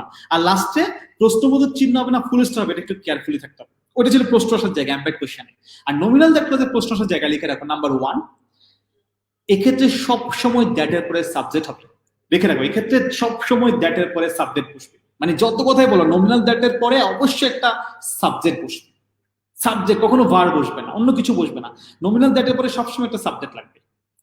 যেমন দ্যাট দ্য বয়টা সাবজেক্ট, দ্যাট সাকিব আল হাসান, সাকিব আল হাসানটা subject, that doctor Mohammad Yunus, doctor Mohammad ইউনুসের সাবজেক্ট। সো নমিনাল দ্যাট ক্লজে সবসময় রাখবা দ্যাটের পরে একটা সাবজেক্ট লাগবে। যদি কোনো অপশনে সেই সাবজেক্টটা না থাকে, মিসিং থাকে, মনে রাখবা সেই অপশনটা লুলা, মনে রাখবা সেই অপশনটা লুলা, সেটা জীবন অ্যান্সার হবে না। Got it? নাম্বার 1। নাম্বার 2, মজা হচ্ছে নমিনাল দ্যাট ক্লজে মানে প্রশ্নে দ্যাটের পরে তো সাবজেক্ট থাকবে না, এই দ্যাট থাকবে, সাবজেক্ট থাকবে, এরপরে কি থাকে, ভার্ব থাকবে, এরপরে অবজেক্ট থাকতে পারে, এক্সটেনশন থাকতে পারে, যাই থাকুক, লাভ লাভ লাভ হ্যান ত্যান। এই পুরোটাই কিন্তু একটা নাউন ক্লজ, এই পুরোটাই কিন্তু একটা নাউন ক্লজ। মজা হচ্ছে নাউন ক্লজটার পরে একটা ভার্ব আসবে, মূল ক্লজের, প্রিন্সিপাল ক্লজের ভার্ব, এবং ইন্টারেস্টিং হচ্ছে সেই ভার্বটা সবসময় সিঙ্গুলার হবে। তাহলে সেকেন্ড নোটটা লিখে রাখো। প্রথম নোটটা তো লিখছো নমিনাল দ্যাট ক্লজে কি হবে, দ্যাটের পরে সবসময় সাবজেক্ট হবে, লিখছো না 1 নাম্বার। 2 নাম্বার লিখো পুরো দ্যাট ক্লজটার ভার্ব, এবার লিখো 2 নাম্বারটা লিখো পুরো দ্যাট ক্লজের ভার্ব সর্বদাই সিঙ্গুলার হবে। না বুঝলে একটু বুঝো, আবার বলতেছি, পুরো দ্যাট ক্লজের ভার্ব মানে এই দ্যাট এর পরে সাবজেক্ট এসে সে কিন্তু একটা ক্লজ হবে, সেটা একটা সাবঅর্ডিনেট ক্লজ। দ্যাট এর পরে একটা সাবজেক্ট হবে, একটা ভার্ব হবে, এটা পুরোটা একটা ক্লজ। এটা একটা কমপ্লেক্স সেন্টেন্স, তাহলে দুটো ক্লজ হবে, একটা প্রিন্সিপাল ক্লজ, একটা সাবঅর্ডিনেট ক্লজ। এই দ্যাট ক্লজটা একটা সাবঅর্ডিনেট ক্লজ, সেটা নাউন ক্লজ। কিন্তু মজা হচ্ছে সে পুরো ক্লজটা প্রিন্সিপাল ক্লজের সাবজেক্টে কাজ করবে। আর এই কারণে যেহেতু এখানে একটা সাবজেক্ট, এই জন্য ভাই সাবজেক্ট যাই হোক, নয় নমিনাল দ্যাট ক্লজের সাবজেক্ট যাই হোক, একবচন হোক আর বহুবচন হোক, মূল ক্লজের মানে প্রিন্সিপাল ক্লজের ভার্বটা সর্বদা সিঙ্গুলার হবে। তাহলে একটু সেকেন্ড নোটটা যদি কমপ্লিকেটেড হয় আমি আবার একটু বলতেছি। 1 নাম্বার নোটটা অবশ্যই তোমরা বুঝতে পেরেছো, নমিনাল দ্যাট ক্লজে দ্যাট এর পরে সবসময় সাবজেক্ট হবে, এটা শিওর। সেকেন্ড কথাটা হচ্ছে পুরো দ্যাট ক্লজটা, যে দ্যাট প্লাস সাবজেক্ট, যে নমিনাল দ্যাট ক্লজ বলছে, এটা কিন্তু একটা সাবঅর্ডিনেট ক্লজ। সো এটা এরপরে একটা সিঙ্গুলার ভার্ব বলবে। প্রশ্ন যে ভাই সিঙ্গুলার ভার্বটা কার, সেটা মূল বাক্যে মানে প্রিন্সিপাল ক্লজের ভার্ব। তাহলে নোট সেকেন্ড নোটটা লিখে রাখো, এক্ষেত্রে প্রিন্সিপাল ক্লজের ভার্বটা সর্বদাই সিঙ্গুলার হবে। নমিনাল দ্যাট ক্লজের ভার্ব কি হবে সেটা ব্যাপার না, সেটা ওই সাবজেক্টকে ফলো করবে, কিন্তু এক্ষেত্রে প্রিন্সিপাল ক্লজের ভার্বটা সর্বদা সিঙ্গুলার হবে। এই কথাটা লিখে রাখবে আর আর কোনো জায়গায় প্যাচ দিতে পারবে, এই দুই জায়গায় প্যাচ দিবে। তাহলে আবার বলছি, নমিনাল দ্যাট ক্লজের প্রশ্নে প্রথম নোটটা মনে রাখবা, দ্যাটের পরে একটা সাবজেক্ট লাগবে, অবশ্যই সাবজেক্ট না থাকলে লুলা। সেকেন্ড নোটটা হচ্ছে প্রিন্সিপাল ক্লজের ভার্ব, আবার বলছি নমিনাল দ্যাট ক্লজের ভার্ব না, প্রিন্সিপাল ক্লজের ভার্বটা সর্বদা সিঙ্গুলার হবে। কিন্তু যদি প্রশ্ন করো ভাই কেন সিঙ্গুলার হবে, ভাই এখানে 100 জন মানুষ থাকুক 1000 মানুষ থাকুক, মূল বাক্যের সাবজেক্ট কিন্তু দ্যাট ক্লজ পুরোটাই, এবং সেখানে একটা ক্লজ মূল ক্লজের সাবজেক্ট, এই জন্য প্রিন্সিপাল ক্লজের ভার্বটা সর্বদা সিঙ্গুলার হবে। ঠিক আছে? যদি কারোর মধ্যে কনফিউশন থাকে, আমার এক্সপেরিয়েন্স থেকে বলছি, যাকে কেউ কেউ একটু কনফিউজড হয়ে যাও, তাদের জন্য আমি একটা এক্সাম্পল দিচ্ছি। এই এক্সাম্পল লিখো, এই এক্সাম্পল লিখো, তাহলে জীবন আর ভুল করবে না। That the students, that the students of Icon Plus are very good, that the students of Icon Plus are very good, has got chance in Dhaka University, has got chance in public universities। শুধু Dhaka university বলবো না, সবগুলোকে help করবো। বাক্যটা লিখো, তাহলে তোমাদের কনফিউশনে চলে যাবে। That the students of icon plus are very good, that the students of icon plus are very good, has got chance in public universities. দেখো বাক্যটার মধ্যে সব প্যাচ ক্লিয়ার। দুটো প্যাচ বলছিলাম, দ্যাটের পরে সাবজেক্ট লাগবে, এখানে দ্যাটের পরে সাবজেক্ট আছে দ্য স্টুডেন্টস, সাবজেক্ট যদি মিস যেত বাক্যটা ভুল হইতো। এখন দ্য স্টুডেন্টস এর জন্য কিন্তু আর হয়েছে, এই আটটার সাবজেক্টকে দ্য স্টুডেন্টস। কিন্তু এখানে দেখো আরেকটা ভার্ব আছে কিন্তু, has got chance in public university, ওখানে হ্যাজটাকে গোল করো, ওখানে কিন্তু হ্যাজ হয়েছে, হ্যাভ হয়নি। ভাই কেউ প্রশ্ন করতে পারে, ভাইয়া এখানে আপনি দ্য স্টুডেন্টস বলে হ্যাজ কেন বললেন? ভাই ওই যে বললাম হ্যাজটা কিন্তু প্রিন্সিপাল ক্লজের ভার্ব, প্রিন্সিপাল ক্লজের ভার্বটা সর্বদা সিঙ্গুলার হবে। সো এটা হ্যাভ বলে ভুল হবে, হ্যাজ হবে, কারণ এই হ্যাজের সাবজেক্ট ওই দ্যাট ক্লজটা, সে একটা সিঙ্গুলার সেন্স প্রকাশ করে, এই জন্য প্রিন্সিপাল ক্লজের ভার্বটা কিন্তু সিঙ্গুলার হবে। কিন্তু নমিনাল দ্যাট ক্লজের ভার্ব একবচন হতে পারে, বহুবচন হতে পারে, সেটা ডিপেন্ড করবে নমিনাল দ্যাট ক্লজের সাবজেক্টের উপর। যেমন এখানে দ্য স্টুডেন্টস বহুবচন বলে আর হয়েছে, কিন্তু মূল ভার্বটা হ্যাজ হয়েছে, কেন? ওই যে প্রিন্সিপাল ক্লজের ভার্ব সর্বদা সিঙ্গুলার হয়। এই এক্সাম্পল লিখে রাখো, জীবনে ভুল করবে না প্লিজ। ঠিক আছে? আলহামদুলিল্লাহ, আশা করি নমিনাল দ্যাট ক্লজ নিয়ে তোমাদের কোনো ঝামেলা হবে না। ক্লিয়ার কিনা বলো একটু কমেন্ট আমাকে।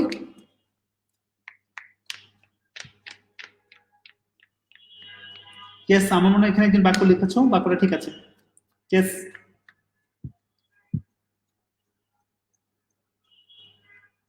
ইয়েস ইয়েস, চমৎকার চমৎকার,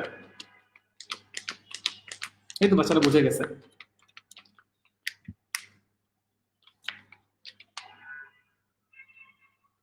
ইনশাআল্লাহ, তাহলে আসো আমরা একটু এবার প্র্যাকটিস করি, আর কিছু কোনো ঝামেলা হবে না আমাদের। কতক্ষণ হলো ক্লাসের?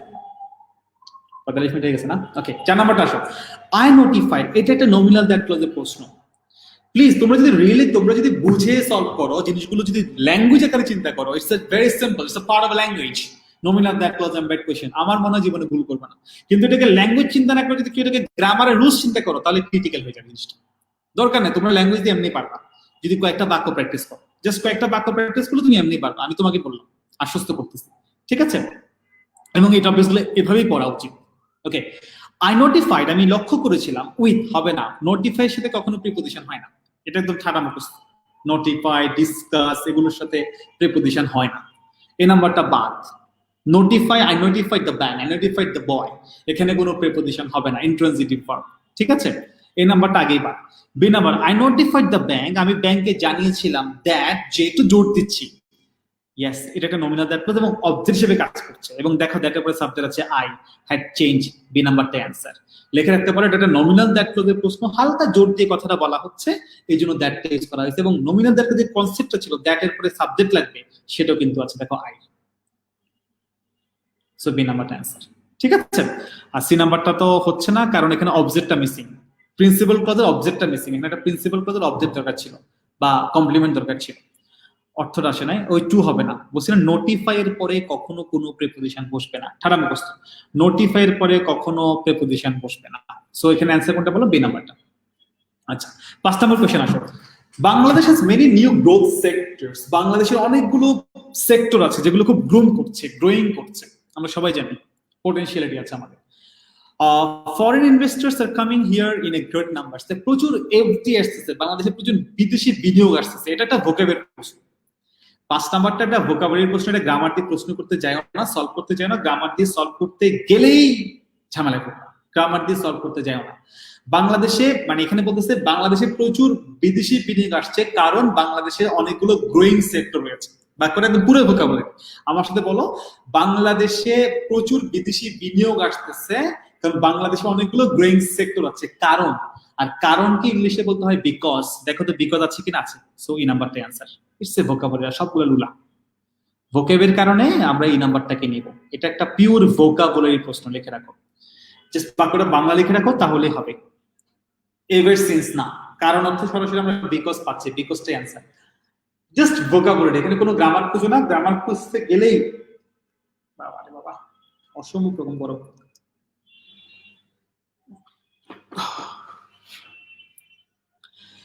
বাংলাদেশে প্রচুর বিদেশি বিনিয়োগ আসতেছে কারণ বাংলাদেশের মানে অনেকগুলো গ্রোয়িং সেক্টর আছে, কারণ অর্থে আমরা কি বলবো? বিকজ ওয়ার্ডটা ইউজ করবো, ঠিক আছে? It's the vocabulary.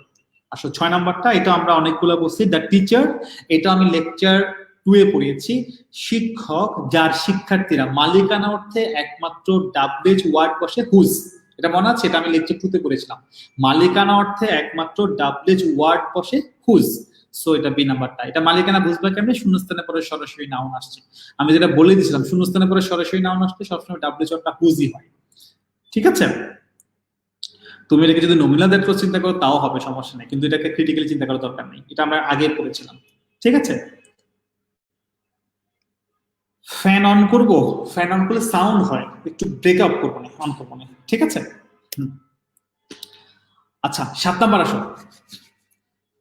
Marine biologists are concerned about the effects of untreated sewage that dash into coastal water. এটা একদম সিম্পল একটা কোয়েশ্চেন, এটা সাবজেক্ট বা এগ্রিমেন্টের প্রশ্ন। এখানে একটা দ্যাট আছে, এটা আমরা লেকচার 4 এ পড়েছি, 5 এ পড়েছি। দ্যাটটা একটা ক্লজ, এটা কিন্তু নমিনাল দ্যাট ক্লজ না। কেন নমিনাল দ্যাট ক্লজ না? কারণ নমিনাল দ্যাট ক্লজের পরে একটা দ্যাটের পরে সাবজেক্ট থাকবে, দেখো এখানে দ্যাটের পরে কোনো সাবজেক্ট নাই, সরাসরি দ্যাটের পরে ভার্ব আসছে, এটা নরমাল একটা ক্লজের প্রশ্ন বা রিলেটিভ প্রোনাউনের প্রশ্ন। সো রিলেটিভ প্রোনাউনের নিয়ম অনুযায়ী দ্যাট একটা রিলেটিভ প্রোনাউন, তারপরে যদি সরাসরি ভার্ব আসে তাহলে সেই ভার্বটা তার আগে নাউনটাকে ফলো করে। এখানে তার আগে নাউন কোনটা? সিওয়েজ, সিউইজ, ওয়েজ, ঠিক আছে? একটা থার্ড পারসন সিঙ্গুলার নাম্বার, মানে সিউইজ সিস্টেম বলে না, সেটা বলতেছে। সো এটা যদি একটা থার্ড পারসন সিঙ্গুলার নাম্বার, আমরা জানি পরবর্তী ভার্বের সাথে এস বাই এস যোগ হবে। সো প্রেজেন্ট টেন্সে যেহেতু আছে, বাক্যটা প্রেজেন্ট টেন্সে আছে, সো ভার্বের সাথে এস বাই এস যুক্ত হয় এবং প্রেজেন্ট ইনডেফিনিট টেন্সে আছে, তো সেটা একমাত্র শুদ্ধ করে কোন অপশন আছে? বি নাম্বার অপশন আছে। এ নাম্বারে এসটা নাই, এটা শুরু কারণ ছাড়াই কন্টিনিউয়াস করেছে, এটা পাস্ট টেন্স করেছে, এটা কোনো স্ট্রাকচারই পড়ে নাই, non finite verb. So answer হচ্ছে বি নাম্বারটা। এটা নমিনাল, অনেকে ট্র্যাপে করতে পারো 7 নাম্বারটার সাথে। অনেকে মনে করে ভাই নমিনাল দ্যাট ক্লজটা চিন্তা করতে পারো, দরকার নাই, অপশনের মধ্যে দেখো কোনো সাবজেক্টই নেই, তার মানে নর্মাল একটা ক্লজের প্রশ্ন, রিলেটিভ প্রোনাউনের প্রশ্ন। আমরা জানি নর্মালি রিলেটিভ প্রোনাউনের প্রশ্ন হচ্ছে যদি রিলেটিভ প্রোনাউন পরে সরাসরি ভার্ব চলে আসে, সবসময় সেই ভার্ব তার আগের নাউনকে ফলো করে। এখানে আগের নাউনটা কি সিওএইচ, বলো এক বচন না বহু বচন? এক বচন। যেহেতু সাবজেক্টটা এক বচন, নাউনটা এক বচন, ভার্বটা এক বচন হবে, অর্থাৎ ভার্বের সাথে এস যুক্ত করতে হবে। 5টা অপশনের মধ্যে একমাত্র এস যুক্ত ভার্ব হচ্ছে ফ্লোস, বি নাম্বারটা অ্যান্সার। মানে বায়োলজিস্টটা খুবই উদ্বিগ্ন তোমার আনট্রিটেড সিওয়েজ মানে অনিয়ন্ত্রিত মানে বর্জ্য ব্যবস্থাপনা নিয়ে, পয় নিষ্কাশন নিয়ে, যেগুলো সমুদ্রে গিয়ে পড়ছে। বিশেষ করে আমাদের যে ওয়েস্ট ম্যানেজমেন্ট খুবই পুয়ার, আমরা আমাদের বুড়িগঙ্গা কিন্তু নষ্ট করে ফেলছি। সো এগুলো নিয়ে আসলে বায়োলজিস্টরা খুবই উদ্বিগ্ন। আমরা যদি আমাদের ওয়েস্ট ম্যানেজমেন্টটা প্রপারলি না করতে পারি, আমাদের নদীগুলো নষ্ট হয়ে যাবে। ঠিক আছে, এটাই বলতেছে। যেগুলো সরাসরি আমরা কি করছি, আমাদের বর্জ্যগুলো, সব বর্জ্যগুলো আমরা বুড়িগঙ্গায় ফেলতেছি। ঠিক আছে, সাগরে গিয়ে পড়তেছে, আমাদের নদীতে গিয়ে পড়তেছে, এভাবে আমাদের মানে কোস্টাল ওয়াটার গুলো ধ্বংস হয়ে যাচ্ছে। কক্সেস বাজারটা আমরা নষ্ট করে ফেলতেছি, এই কথাগুলো আর কি। হোয়াট এভার, এটা গ্লোবালও অনেক দেশে এটা হচ্ছে। 8 নাম্বারটা, চুজ দ্য কারেক্ট সেন্টেন্স, এটাই nominal that clause, sorry embed question. 8 নাম্বারটা একদম পিওর এমব্যাট কোয়েশ্চেন, আমি লিখে দিচ্ছি, পাশে লিখে রাখো। ঠিক আছে, ডু ইউ নো, একটা বাড়তি কথা লিখে রাখো, ডু ইউ নো, এটাকে গোল করে লিখো, বাড়তি কথা, আমার ভাষায় আজাইরের কথা। সো তোমাকে এখন এমব্যাট কোয়েশ্চেন করতে হবে। সো এমব্যাট কোয়েশ্চেন করতে গেলে কি লাগবে, ডাব্লিউএইচ ওয়ার্ড লাগবে, সেটা হচ্ছে হোয়েন। ঠিক আছে, তারপরে সাবজেক্ট লাগবে, কারণ খেয়াল করো 8 নম্বরে একটা প্রশ্নবোধক বাক্য, কিন্তু সে একা না, তার সাথে একটা আজাইরা কথা চলে আসছে। আমরা জানি প্রশ্নবোধক বাক্যের সাথে যদি এরকম আজাইরা কথা থাকে, সেটাকে আমরা বলি এমবেডেড কোয়েশ্চেন। সো এমবেডেড কোয়েশ্চেনের নিয়মগুলো তো মনে আছে, তুই জানোস আমি কে, ডাব্লিউএইচ ওয়ার্ড, তারপরে সাবজেক্ট, তারপরে verb. So WH word when আসছে, তারপরে সাবজেক্ট লাগবে দ্য রেজাল্টস, তারপরে ভার্ব লাগবে উইল বি পাবলিশড। আমার কাছে এই নাম্বারে কোনো ভুল পাচ্ছি না, এই নাম্বারটাই অ্যান্সার হওয়ার চান্স বেশি। এবং ডু ইউ নো, যেহেতু এটা নিজের প্রশ্ন, লাস্টে প্রশ্নবোধক চিহ্ন বসেছে, হাতে রাখো, অন্য অপশনগুলো দেখি। B number, do you know when, হ্যাঁ ডাব্লিউএইচ ওয়ার্ড উইল, সবাই আমার সাথে বলো নাউজুবিল্লাহ। আমরা জানি এমবেড কোয়েশ্চেনে ডাব্লিউএইচ ওয়ার্ডের পরে সাবজেক্ট থাকতে হয়, এখানে সাবজেক্ট নাই, সে ভার্ব চলে আসছে, সো বি নাম্বারটা লুলা। সি নাম্বারটা, do you know when will, একই অবস্থা, সবাই আমার সাথে চিল্লায় বলো আস্তাগফিরুল্লাহ। একই ভুল করেছে, এমবেড কোয়েশ্চেন করতে গেলে ডাব্লিউএইচ ওয়ার্ডের পরে সাবজেক্ট থাকতে হয়, এখানে সাবজেক্ট নাই, সে ভার্ব এসেছে, সি নাম্বারটা ভুল। ডি নাম্বারটা, do you know when the results will, ভাই রেজাল্ট কখনো নিজে নিজে পাবলিশ হয় না। এই বাচ্চারা, তোমাদের রেজাল্টের খবর জানো তো? বলতেছে জানুয়ারির 28 তারিখ চলে গেছে, মনে আছে? আমরা যে বলছিলাম, মনে আছে আমি যখন প্রথম ওরিয়েন্টেশন ক্লাস নিচ্ছিলাম, তোমাদের মধ্যে অনেকে বলছে ভাইয়া ঢাকা ইউনিভার্সিটির পরীক্ষা তো ডিসেম্বরে হয়ে যাবে। আমি বলছি ডিসেম্বরের মধ্যে রেজাল্ট দিতে পারি কিনা দেখো। এই বাচ্চারা একটা রেসপন্স করো, আমি কথা বলছিলাম মনে আছে কিনা, তারপরে আবার চেক করো। তোমাদের মধ্যে অনেকে আমার সাথে মানে debate, one sort of debate হয়ে গেছিল, ডিসেম্বরের মধ্যে পরীক্ষা হয়ে গেলে কি করবেন, কেমনে কি করবেন। আমি বলছি ওকে ডিসেম্বরের মধ্যে পরীক্ষা হবে, আগে দেখো ডিসেম্বরের মধ্যে রেজাল্ট দিতে পারে কিনা, দেখো দিতে পারছে, বুঝছো তো, বুঝছো, এটাই এক্সপিরিয়েন্স, এটাই অভিজ্ঞতা, এটাই প্রেডিকশন। সো ডিসেম্বরের মধ্যে বলছিলাম যে পরীক্ষা পরে, ঢাকাবাসীর পরীক্ষা পরে ডিসেম্বরের মধ্যে রেজাল্ট দিতে পারে কিনা, ডিসেম্বরের মধ্যে তো রেজাল্ট দিতে পারে নাই, জানুয়ারির মধ্যে এখন রেজাল্ট দেওয়া নিয়ে সংখ্যা তৈরি হয়ে গেছে। ঠিক আছে, জানুয়ারির মধ্যে রেজাল্ট দিতে পারে কিনা এখন এটা একটা বিগ কোয়েশ্চেন। 15 তারিখ থেকে পিছিয়ে এখন 28 তারিখে গেছে, আল্লাহ জানে কি হয়। এবং কেন সেটা বলছিলাম কিন্তু, যে অনেকগুলো ইস্যুস কিন্তু এখানে আছে, একদম একদম ব্যাখ্যা করে করে বলছিলাম কি কি ইস্যুস গুলো ছিল, রেজাল্টের মডেলটা কেমনে হবে, কারণ অটো পাশে তোমার গ্রেডিংটা কেমনে করবে। তুমি কি, ধর একটা ছেলে মেট্রিকে সায়েন্স ছিল, এখন কমার্সে চলে আসছে, তার ফিজিক্সের গ্রেডিং দিয়ে তার অ্যাকাউন্টিং এর গ্রেডিং করবে, এটা কতটা ফিজিবল হবে, কারণ এই রেজাল্টটা পুরো ওয়ার্ল্ড ওয়াইড অ্যাকসেপ্টেড হওয়া লাগবে। আমি লজিক দিয়ে বলছিলাম, দেখে নিতে পারে। সো ঠিক আছে, এটাই কিন্তু অভিজ্ঞতা, হ্যাঁ একটু ভাব নিলাম আর কি। আচ্ছা আসেন, সো রেজাল্ট কিন্তু ভাই নিজে নিজে পাবলিশ হয় না, কাউকে দিতে হয়, এটা প্যাসিভ হবে। সো প্যাসিভ হলে কিন্তু উইল পাবলিশ হয় না, প্যাসিভ হবে will be published. So D নাম্বারটা লুলা, অ্যান্সার হচ্ছে এ নাম্বারটা, সবাই চিল্লায় বলো আলহামদুলিল্লাহ। ঠিক আছে, আচ্ছা 9 নাম্বার আসো, একই অবস্থা, embedded question, can they tell you. আচ্ছা একটা প্রশ্ন করে দেখি কার কার মনে আছে, আমাকে কমেন্টে একটু অ্যান্সার করো তো। আমি গত ক্লাসে মানে আমার গত ক্লাসে সম্ভবত লেকচার 8 এর সলভ ক্লাসে তোমাদেরকে একটা সূত্র দিয়েছিলাম, 6টা ক্ষেত্রে সবসময় টেল বলতে হয়, বলার একটা সূত্র বলছিলাম, 6টা ক্ষেত্রে বলছিলাম সবসময় টেল বলতে হয়, দেখি কার কার মনে আছে একটু কমেন্টে জানাতো। আমি বলছিলাম 6টা ক্ষেত্রে সবসময় টেল বলতে হয়, দেখি কার কার মনে আছে, এটা একটু কমেন্টে জানাও।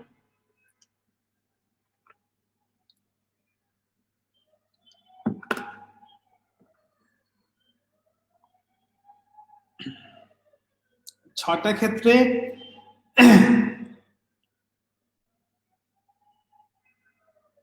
ছয়টা ক্ষেত্রে বলছিলাম সবসময় টেল বলতে হয়। কোন কোন ছয়টা ক্ষেত্র দেখি কার মনে আছে, একসাথে বলো।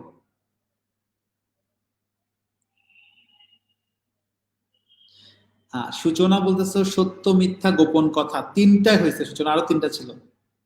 সত্য মিথ্যা গোপন কথা আরো তিনটা ছিল, বলছে ছয়টা ক্ষেত্রে সবসময় টেল বলতে হয়। সজল বলছে সত্য বলা গোপন না, তিনটা বলছো, ছয়টা বলছিলাম, ছয়টা ক্ষেত্রে টেল বলতে হয়, দেখি ছয়টা সবাই কে বলতে পারো।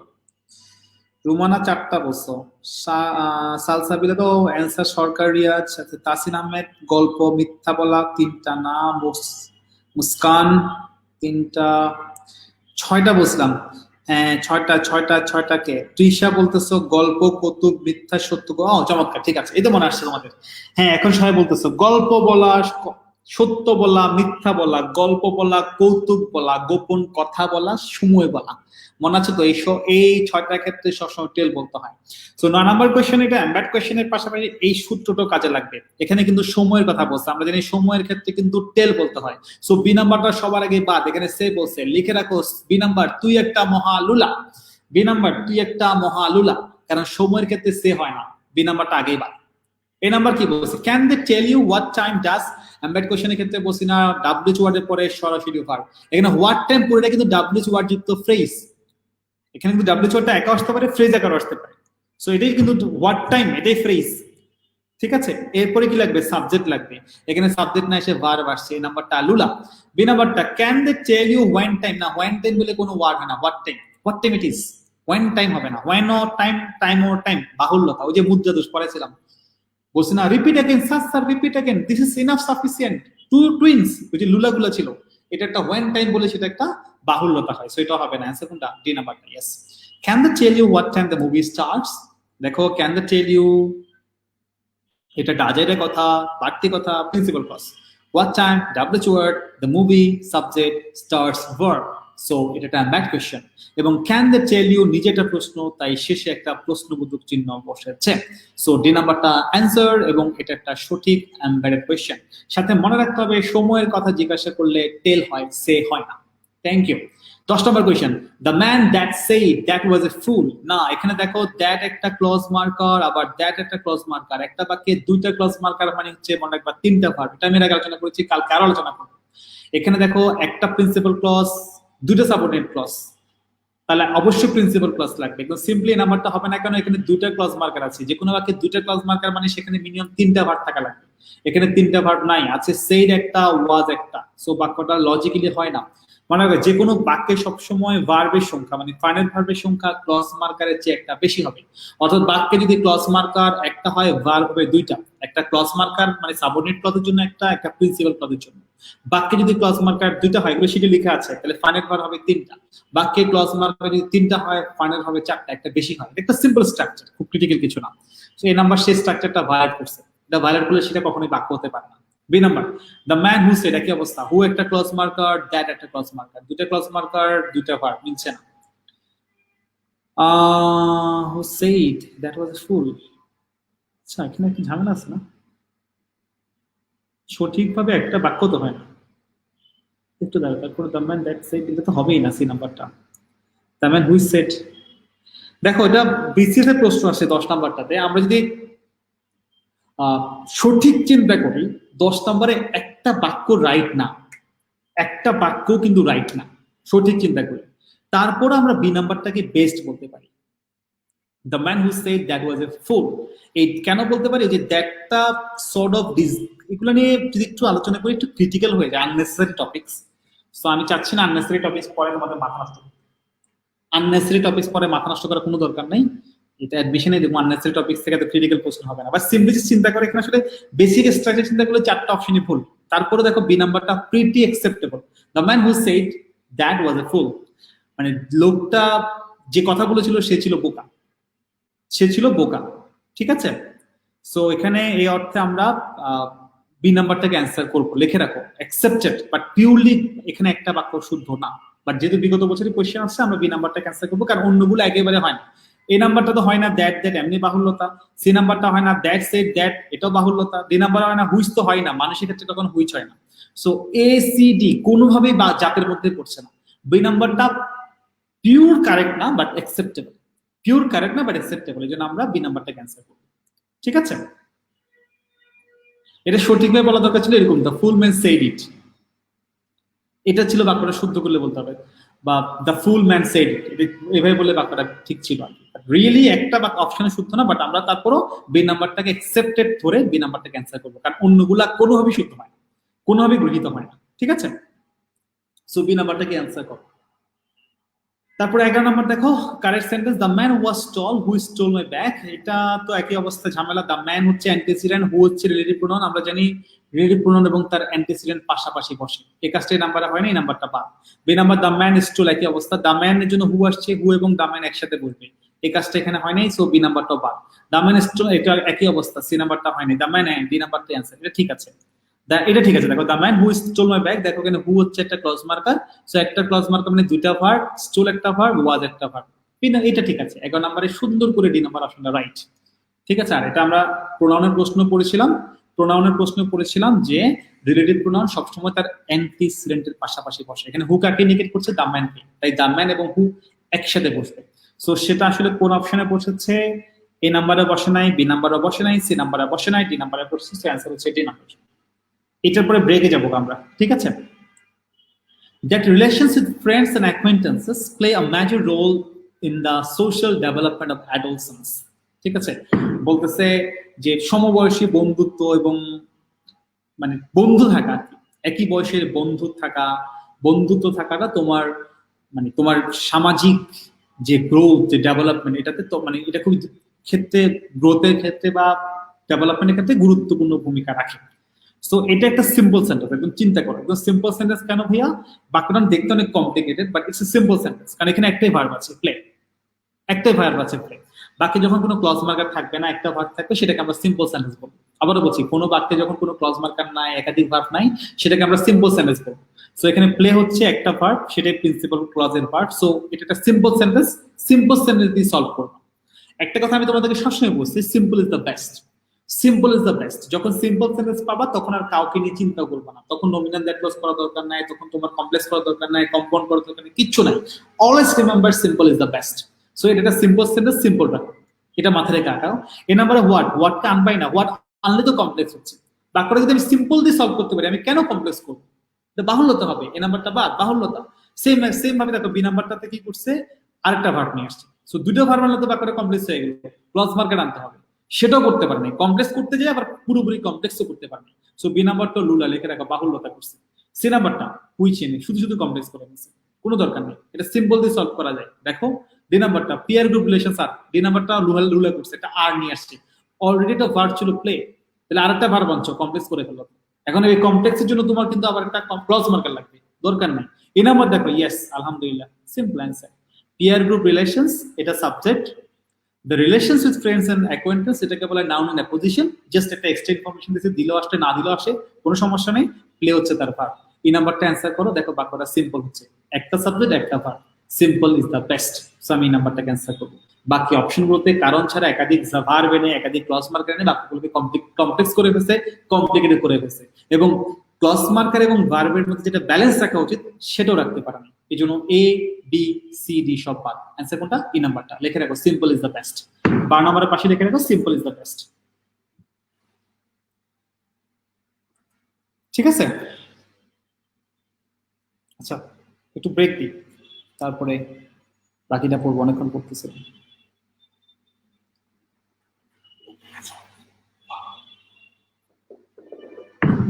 কি অবস্থা বলেন সবাই, ব্রেকে কি করবা?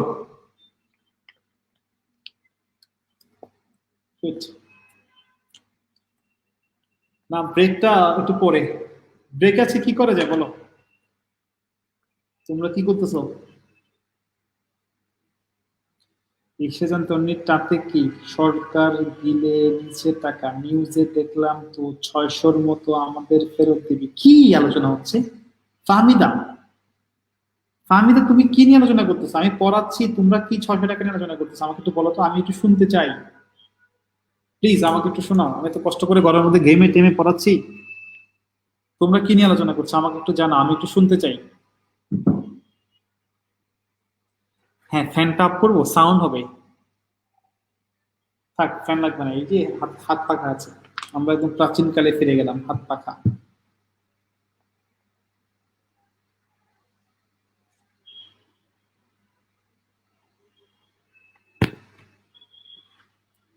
সরকার টাকা দিবে?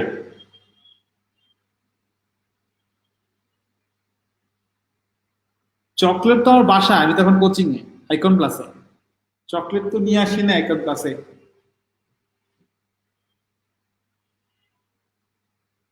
আচ্ছা, আচ্ছা, ওরা রেজিস্ট্রেশনের টাকা ফেরত নিয়ে কথা বলতেছে, এটা কি ঠিক?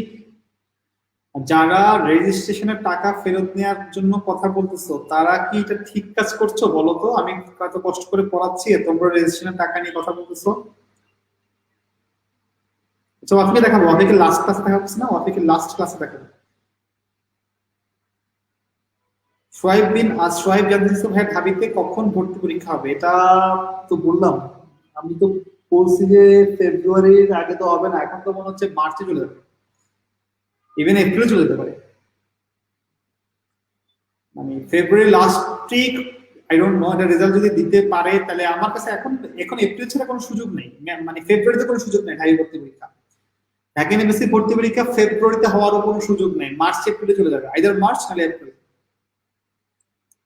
যারা প্রশ্ন করছো ঢাবিতে ভর্তি পরীক্ষা কবে হবে, আইদার মার্চ নাহলে এপ্রিল।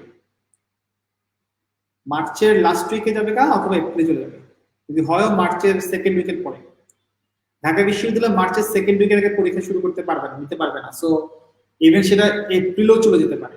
দেখো আগে রেজাল্ট কবে দেয়, রেজাল্টের পরে মিনিমাম 1.5 থেকে 2 মাস লেগে যায় পরীক্ষা শুরু করতে। সো রেজাল্ট যদি জানুয়ারির 28 তারিখে দেয়, 25 তারিখের মধ্যে দিতে পারে, তাহলে হয়তো বা ফেব্রুয়ারি এপ্রিলের মার্চের মাঝামাঝি হবে। তাহলে তো মার্চের মাঝামাঝি পরীক্ষা হতে পারে, মার্চের মাঝামাঝি হবে না, মার্চের লাস্ট উইক, ইভেন এপ্রিলের ফার্স্ট উইক হতে পারে। এখন পর্যন্ত যে অবস্থা, যদি তারা জানুয়ারির মধ্যে বোর্ড পরীক্ষা দিতে পারে, তাহলে ঢাকা ইউনিভার্সিটি হোপফুলি আমার মনে হয় মার্চের লাস্ট উইক অর এপ্রিলের ফার্স্ট উইকে পরীক্ষা শুরু করতে পারে। ধরো প্রথমে এ ইউনিট নিবে, তারপরে বি নিবে, তারপর সি নিবে, তারপর ডি নিবে, তো এপ্রিল চলে যাবে। ডি এর পরীক্ষা হতে এপ্রিল লাস্ট উইক চলে যাবে, বি এর পরীক্ষা হতে হতে দেখবে যে হয়তো বা এপ্রিলের ফার্স্ট উইক চলে যাবে।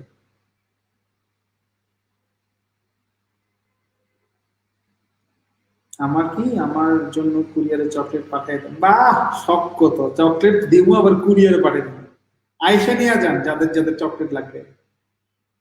কি আবদার ওদের, ওদেরকে কুরিয়ার করে চকলেট পাঠিয়ে দিব না? আচ্ছা, হ্যাঁ আমি ফার্ম গেটেই আছি, ফার্ম গেটেই আছি। একজন বলছো ভাইয়া পরীক্ষা এক্সাম যত দেরিতে হবে প্রশ্ন নাকি তত কঠিন হবে, না প্রশ্ন কঠিন হবে না, পড়াশোনা করলে সবই সহজ। তোমাদের যে পড়াচ্ছি প্রশ্ন কঠিন আর কি করবে? আর প্রশ্ন কঠিন হলে আইকন ক্লাসের জন্য লাভ, আইকন ক্লাসের স্টুডেন্ট বেনিফিট হবে, কারণ তোমরা পড়ছো, আমরা আমাদের স্টুডেন্টকে পড়াই এবং পড়ার জন্য অনুপ্রাণিত করি। আমরা কখনো বলি না এটা পড়ো, একটু পড়ো, এটা পড়ে শর্টকাটের সাথে চান্স পেয়ে যাবা। সো আমরা এরকম কিছু করি না, আমি থেকে কোনো প্র্যাকটিস। আমরা তোমাদেরকে পড়াচ্ছি, ডিটেলস পড়াচ্ছি, বিস্তারিত পড়াচ্ছি, ভেঙে ভেঙে দিচ্ছি। তো প্রশ্ন যদি কঠিন হয়, আইকন ক্লাস স্টুডেন্ট সেটা বেশি জ্ঞান হবে, কারণ তোমাদের বেসিক সবার চেয়ে ভালো। সো যাদের বেসিক ভালো, প্রশ্ন কঠিন হলে তারা ভালো। প্রশ্ন সহজ হলে তো ভাই সবার, মানে সবাই তখন চান্স, সবাই সব পেরে যাবে। কঠিন হলে ভালো, যারা পড়াশোনা করে তারা পারবে, যারা পড়াশোনা করে না তারা পারবে। তাহলে প্রশ্ন কঠিন হওয়ার জন্য দোয়া করো, প্রশ্ন কঠিন হওয়াটাই ভালো। ঠিক আছে, বুঝতে পারছেন? সাইফুল ইসলাম, হ্যাঁ কমেন্ট যায়। বুঝতে পেরেছো? যারা বলছো প্রশ্ন কঠিন হবে কিনা, প্রশ্ন কঠিন হলে তোমার জন্যই ভালো।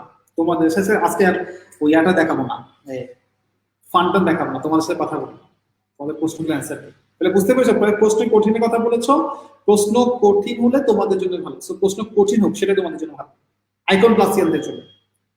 হ্যাঁ আসবো একদিন, অবশ্যই আসো, আমি অ্যাভেলেবেল, আসলেই দেখা হবে, কথা হবে ইনশাআল্লাহ, আসলেই দেখা হবে, আমি কথা দিচ্ছি, তোমরা যদি আসো আমি অবশ্যই তোমাদের সাথে কথা বলবো। আর রাকিবুল অফিস থেকে হ্যাঁ কালকে চলে আসো, তাহলে 500 মিটার মধ্যে আধা আধা আধা কিলো, চলে আসো। হ্যাঁ তোমরা ইন্টার ফোর্থ ইয়ার আছো। ইয়েস, চমৎকার, প্রশ্ন কঠিন হবে এটাই চাই, কারণ তোমাদের আইকন ক্লাসিয়ানরা তোমাদেরকে আমরা যখন ডেপথে পড়াচ্ছি, সো প্রশ্ন কঠিন হলেই তোমাদের জন্য ভালো। তাহলে কিন্তু আসল কোয়ালিটির পরীক্ষা, তখন কিন্তু আসল প্রমাণ হবে যে কারা পড়াশোনা করে আর কারা পড়াশোনা করে না। সো প্রশ্ন কঠিন হওয়াটা তোমাদের জন্য ভালো। ঠিক আছে। আসসালাম, আমি ধানমন্ডি আছি, অফিসে চকলেট কি পাওয়া যাবে? হ্যাঁ আসো, যদি পাওয়া যায়, ভাগ্যে জানে, এটা উপরওয়ালা জানে। রিজিকা থাকলে পাবা, রিজিকে থাকলে পাবা, রিজিকে না থাকলে পাবা না। যদি রিজিকে থাকে চকলেট পাবা, রিজিকে না থাকলে চকলেট পাবা না। আমি আছি লকডাউন সেকেন্ড ওয়েভ, কারণ আমার এখন যে কাজ সেগুলো অনলাইনে করা যাচ্ছে। সো 2 থেকে 3 মাস তো আছে, 3 মাসের আগে যাচ্ছে না। সো পরিস্থিতি স্বাভাবিক হলেই যাবো, কারণ ওখানে অনেক এক্সপেন্সিভ, এত ব্যয়বহুল জায়গায় থাকার চেয়ে দেশে থাকা অনেক ভালো। মোচাকে, হ্যাঁ মোচাকেও যাবো ইনশাল্লাহ।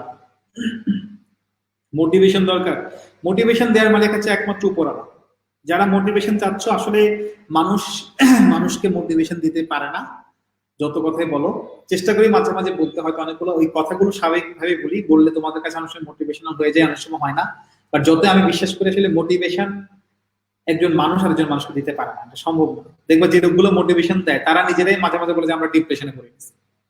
ধরো আইমান সাদিক, আইমান যে ছেলেটা আছে আমাদের ইউনিভার্সিটির ছোট ভাই, তো ও খুব সবাইকে মোটিভেশন দেয়। সুলাইমান ভাই যিনি না, সুলাইমান সুমন ভাই, উনি সবাইকে মোটিভেশন দেয়। তারপর সুশান্ত দা, উনি সবাইকে মোটিভেশন দেয়। কিন্তু মাঝে মাঝে দেখি যে ওনারা নিজেরা ডিপ্রেশনে পড়ে যায়, ওনারা বলে যে আমরা ডিপ্রেসড। তার মানে বুঝছো আসলে মানুষ মানুষকে মোটিভেশন দেওয়াটা সত্যি কঠিন ব্যাপার। তারপরে অনেক সময় কথা হচ্ছে আমরা বলি, ইন্সপায়ার করি, স্টোরিগুলো দিই।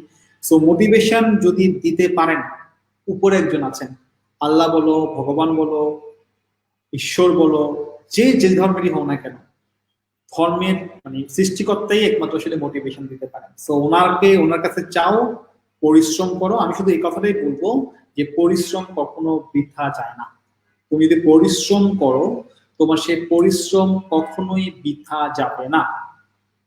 পরিশ্রম বৃথা যাবে না। কখনো নিজেকে ছোট ভাববা না, নিজেকে ছোট ভাববা না। আমি অমুক কলেজে পড়ছি, আমার অমুক কন্ডিশন, বা আমার ফ্যামিলি কন্ডিশন ভালো না, আমার ফ্যামিলি অবস্থা ভালো না, বা আমি অমুক জায়গা থেকে আসছি, এগুলো কখনো চিন্তা করবা না। এগুলো কোনো কিছুই চান্স পাওয়ার ক্ষেত্রে কোনো ইফেক্ট ফেলে না। ইফেক্ট ফেলবে তোমার হার্ডওয়ার্ক, তোমার ডেডিকেশন, তোমার ইফোর্ট। আই রিপিট, ইফেক্ট ফেলবে চান্স পাওয়ার ক্ষেত্রে তোমার হার্ডওয়ার্ক, তোমার ডেডিকেশন, তোমার ইফোর্ট। ঠিক আছে। আর at the end of the day motivation automatic আসবে যদি উপরওয়ালার কাছে চাও, সেটা আল্লাহ, ভগবান, ঈশ্বর যাই বলে। ঠিক আছে। সো ইনশাল্লাহ দেখবা ওইটাই, ওই মোটিভেশনটা আসল মোটিভেশন। আমি ওয়াসিফের দুই একটা স্টোরি গুলো তোমাকে মোটিভেট করলাম, এটা অনেক সময় মানে ন্যাচারালি আসবে, এটা আসলে বলে আমি পারি না। মেকি, এটা মেকি মনে হয় যে আসলেন ভাইয়া রেডি, আজকে মোটিভেশনাল স্পিচ হবে, এইটা আসলে আমার দ্বারা হয় না। মানে কথা বলার সময় অনেক সময় চলে আসবে, এটা তো অনেকের জন্য মোটিভেশন হইতে পারে, অনেকের জন্য নাও হইতে পারে। আমি জানি না সেটা মোটিভেশন হয় কিনা, আই ডোন্ট নো, সেটা আসলে ডিফারেন্ট একটা ব্যাপার। But at the end of the day I believe যে মোটিভেশন উপরওয়ালার হাতে। কারণ ফ্রাস্ট্রেশন তোমার জীবনে আসবে, আমার জীবনে আসবে, আমাদের সবার জীবনে আসবে। সো এটা থেকে বাঁচার উপায় হচ্ছে সৃষ্টিকর্তার কাছে তোমাকে চাইতে হবে। ঠিক আছে। সৃষ্টিকর্তা তোমাকে তোমার মনে শান্তি আনতে পারে, প্রশান্তি আনতে পারে। আর এক্ষেত্রে আমি বিলিভ করি রিলিজিয়াস যে নর্মস গুলো আছে আমাদের, যেমন মুসলিম ধর্মে যারা আছে নামাজ পড়া 5 টাইমস যদি তুমি ডেলি প্রে করো, আই স্ট্রংলি বিলিভ তোমার মাইন্ডটা অনেক পিস হবে, তুমি অনেক ইন্সপায়ার্ড হবা, ভালো কাজ মানে তুমি শক্তি পাবা। সাথে অন্য ধর্মে যারা আছো, তুমি তোমার ধর্মের রিচুয়ালস গুলো ফলো করো, আমি স্ট্রংলি বিলিভ করি যে তোমার মধ্যে পিস আসবে, তুমি খুব কুল হবা এবং তুমি কাজ করে স্পিড পাবা। So that's the motivation. সব তো আছে আসলে, সামনে তো বলে আছে যে যে ধর্মের হও, তোমার জীবন বিধান তো আসলে দেয়া আছে, you just follow, you just copy it, দেখবো হয়ে যাবে। ওটা হচ্ছে রিয়েল মোটিভেশন। আমি এখন তোমাকে একটা স্টোরি বললাম, মোটিভেট হইলাম, আবার কিছু করবে চলে যাবে, ভুলে যাবে। So practicing is a very good. Whatever তুমি যে ধর্মে হও, if you are a Muslim, try to practice at least rituals গুলো, যেটা তোমার মাইন্ডটাকে, সোলটাকে কুল করবে এবং দেখবে তোমার মধ্যে কাজের স্পিড পাবা। Strongly if you can follow this, any religion, সব ধর্মের রিলিজনই হচ্ছে শান্তি, পিসের বার্তা আছে, জাস্ট ফলো ইট, দেখবা তোমার মনে শান্তি আসবে, কাজ করে স্পিড পাবা। ঠিক আছে। But at the end of the day শুধু এই জিনিসটা মনে রাখতে হবে যে হার্ডওয়ার্ক, ইফোর্ট এন্ড ডেডিকেশন, এই জিনিসগুলো কখনো বৃথা যায় না। তুমি যেখান থেকে আসো না কেন, তোমার ফ্যামিলি স্ট্যাটাস কোনো ব্যাপার না।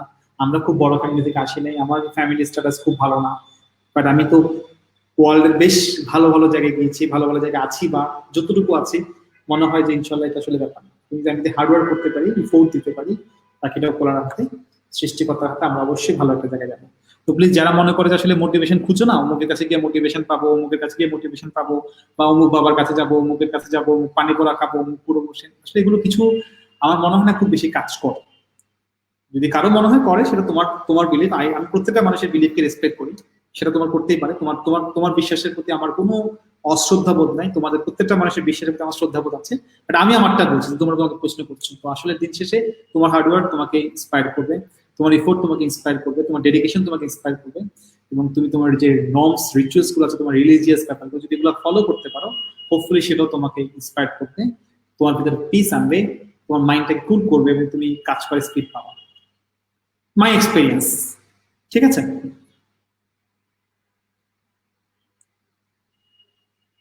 ইনশাল্লাহ, হ্যাঁ, আমি তোমাদের সংবর্ধনা থাকবো ইনশাল্লাহ। আশা আছে, এবছর খুব ইচ্ছা আমি সংবর্ধনা থাকবো, কারণ আমি সংবর্ধনা টানা তিনটা সংবর্ধনা মিস করেছি, টানা 7টা ঈদ আমি মিস করেছি, 7টা না 8টা ঈদ। আমি বাংলাদেশে আমার ফ্যামিলি বন্ধু বান্ধবের সাথে 7টা বা 8টা, 7টা ঈদ, হ্যাঁ, 7টা ঈদ আমি মিস করেছি। 2টা ঈদ তো আমি মানে আকাশে ছিলাম, মানুষ ঈদ করতেছে, আমি আকাশে উঠতেছি, 30,000 ফিট উপরে ছিলাম। সো আইকন কাছে 2-3টে সংবর্ধনা আমি মিস করেছি। সো আমার খারাপ লাগে জিনিসগুলো। আর কত বিয়ে, বন্ধু বান্ধব, স্টুডেন্টদের বিয়ে, টিচারদের বিয়ে, একটা বিয়ে তো আমি যেতে পারিনি। আমার মাঝে মাঝে এগুলো খুব খারাপ লাগে।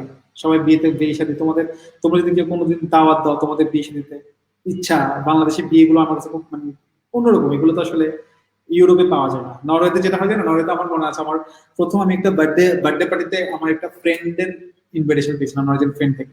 তো আমার এক বাঙালি বন্ধু বলতে, ভাই একটু ভালো করে দেখে ইনভিটেশনে কি লেখা আছে। কেন? ও তো আমাকে ইনভাইট করছে, আমি তো যাবো। পরে দেখি যে লাস্টে নিচে স্টারতে লিখেছে বাই ইউর ওন ফুড।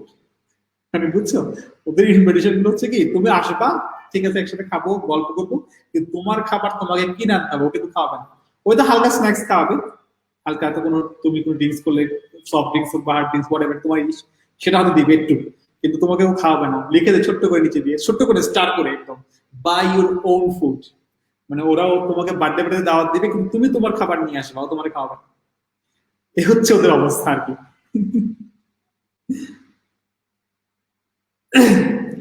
ঠিক আছে, ওকে। দেখি কে কে আমাকে তোমাদের বিয়েতে দাওয়াত দিবা আইকন বাসের। হ্যাঁ, দেখি আমি দাওয়াত নিইনি, কি খারাপ ভাই দাওয়াত নিয়ে নিচ্ছে। তোমাদের বিয়েতে আমার দাওয়াত দিবা কে কে? দেখি 5 বছর পর হোক, 10 বছর পরে হোক, জানতে চাই। কি বলছে ভাইয়া, পাবলিকে চান্স হলে বিয়ের দাওয়াত পাবো। আলহামদুলিল্লাহ, আলহামদুলিল্লাহ, সুবহান আল্লাহ, খুব খুশি হইলাম। ইয়েস, মোহাম্মদ ইয়াসির ইসলাম, ইয়েস। মানবিক সিট আছে, থাকলেও কত? স্যার ঢাবি রাবির আইবিএ তে, ঢাকা, হ্যাঁ, সিটটা খুবই লিমিটেড। বাট আইবিএ তে আসলে মূলত তোমার যে সায়েন্স আর কমার্স দেখে না, সায়েন্স আর কমার্স দেখে না, open for all. But arts থেকে একটু চান্স পাওয়ার রেটটা কম, কারণ আসলে ম্যাথস গুলো কঠিন, তো অনেকে পারে না। এটা হচ্ছে মূল কথা। মানে এরকম কোনো কথা নাই যে সায়েন্সের জন্য এতগুলা, কমার্সের জন্য এতগুলো, এরকম কোনো ফিক্স কিছু নাই ঢাকা ইউনিভার্সিটি আইবিএ তে। ভেরি গুড, আলহামদুলিল্লাহ, অনেকে বিয়ে গুলো দাওয়াত দেবে, অনেকগুলো দাওয়াত খাবো। তার মানে এই যে 3 বছর যে দাওয়াত থেকে বঞ্চিত হয়েছি, সব দাওয়াত পোষায় ফেলবো। দাওয়াত দেবো, থাকবো খালি, গিফট দিব কিন্তু, খালি হাতে যাবো না। দাওয়াত দিলে কিন্তু গিফট দিব, খালি হাতে যাবো না। আচ্ছা, ওকে, ব্রেক শেষ, পড়া শুরু করি, হ্যাঁ।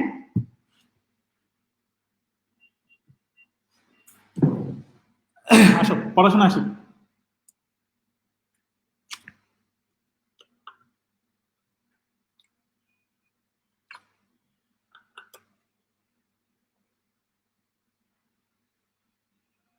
আবার দাওয়াত চাই তো এভাবে বিয়ে করান, বিয়ে করাবো, তাহলে তো এই তোরা এমনি আমার ওয়াসিরে ভাসি বানাস, এখন বিয়ে করলে তো তোরা বলতে ঘটক ভাসি ভাই।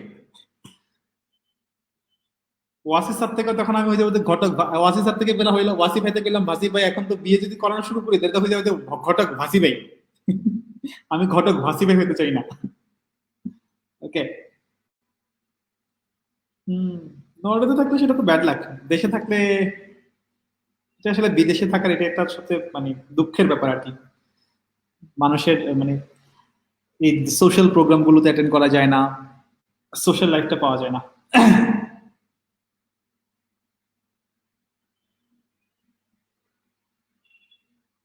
ঠিক আছে, আসেন, ঘটক ভাসি ভাই। আচ্ছা, পড়াশোনা শুরু করি, স্টার্ট। ওকে, ফান হয়েছে, অনেক ফান হয়েছে, অনেক মজা হয়েছে পড়াশোনা। হ্যাঁ বাচ্চারা, রেডি, 1 2 3 শুরু করি। চলে আসো, পড়ায় চলে আসো।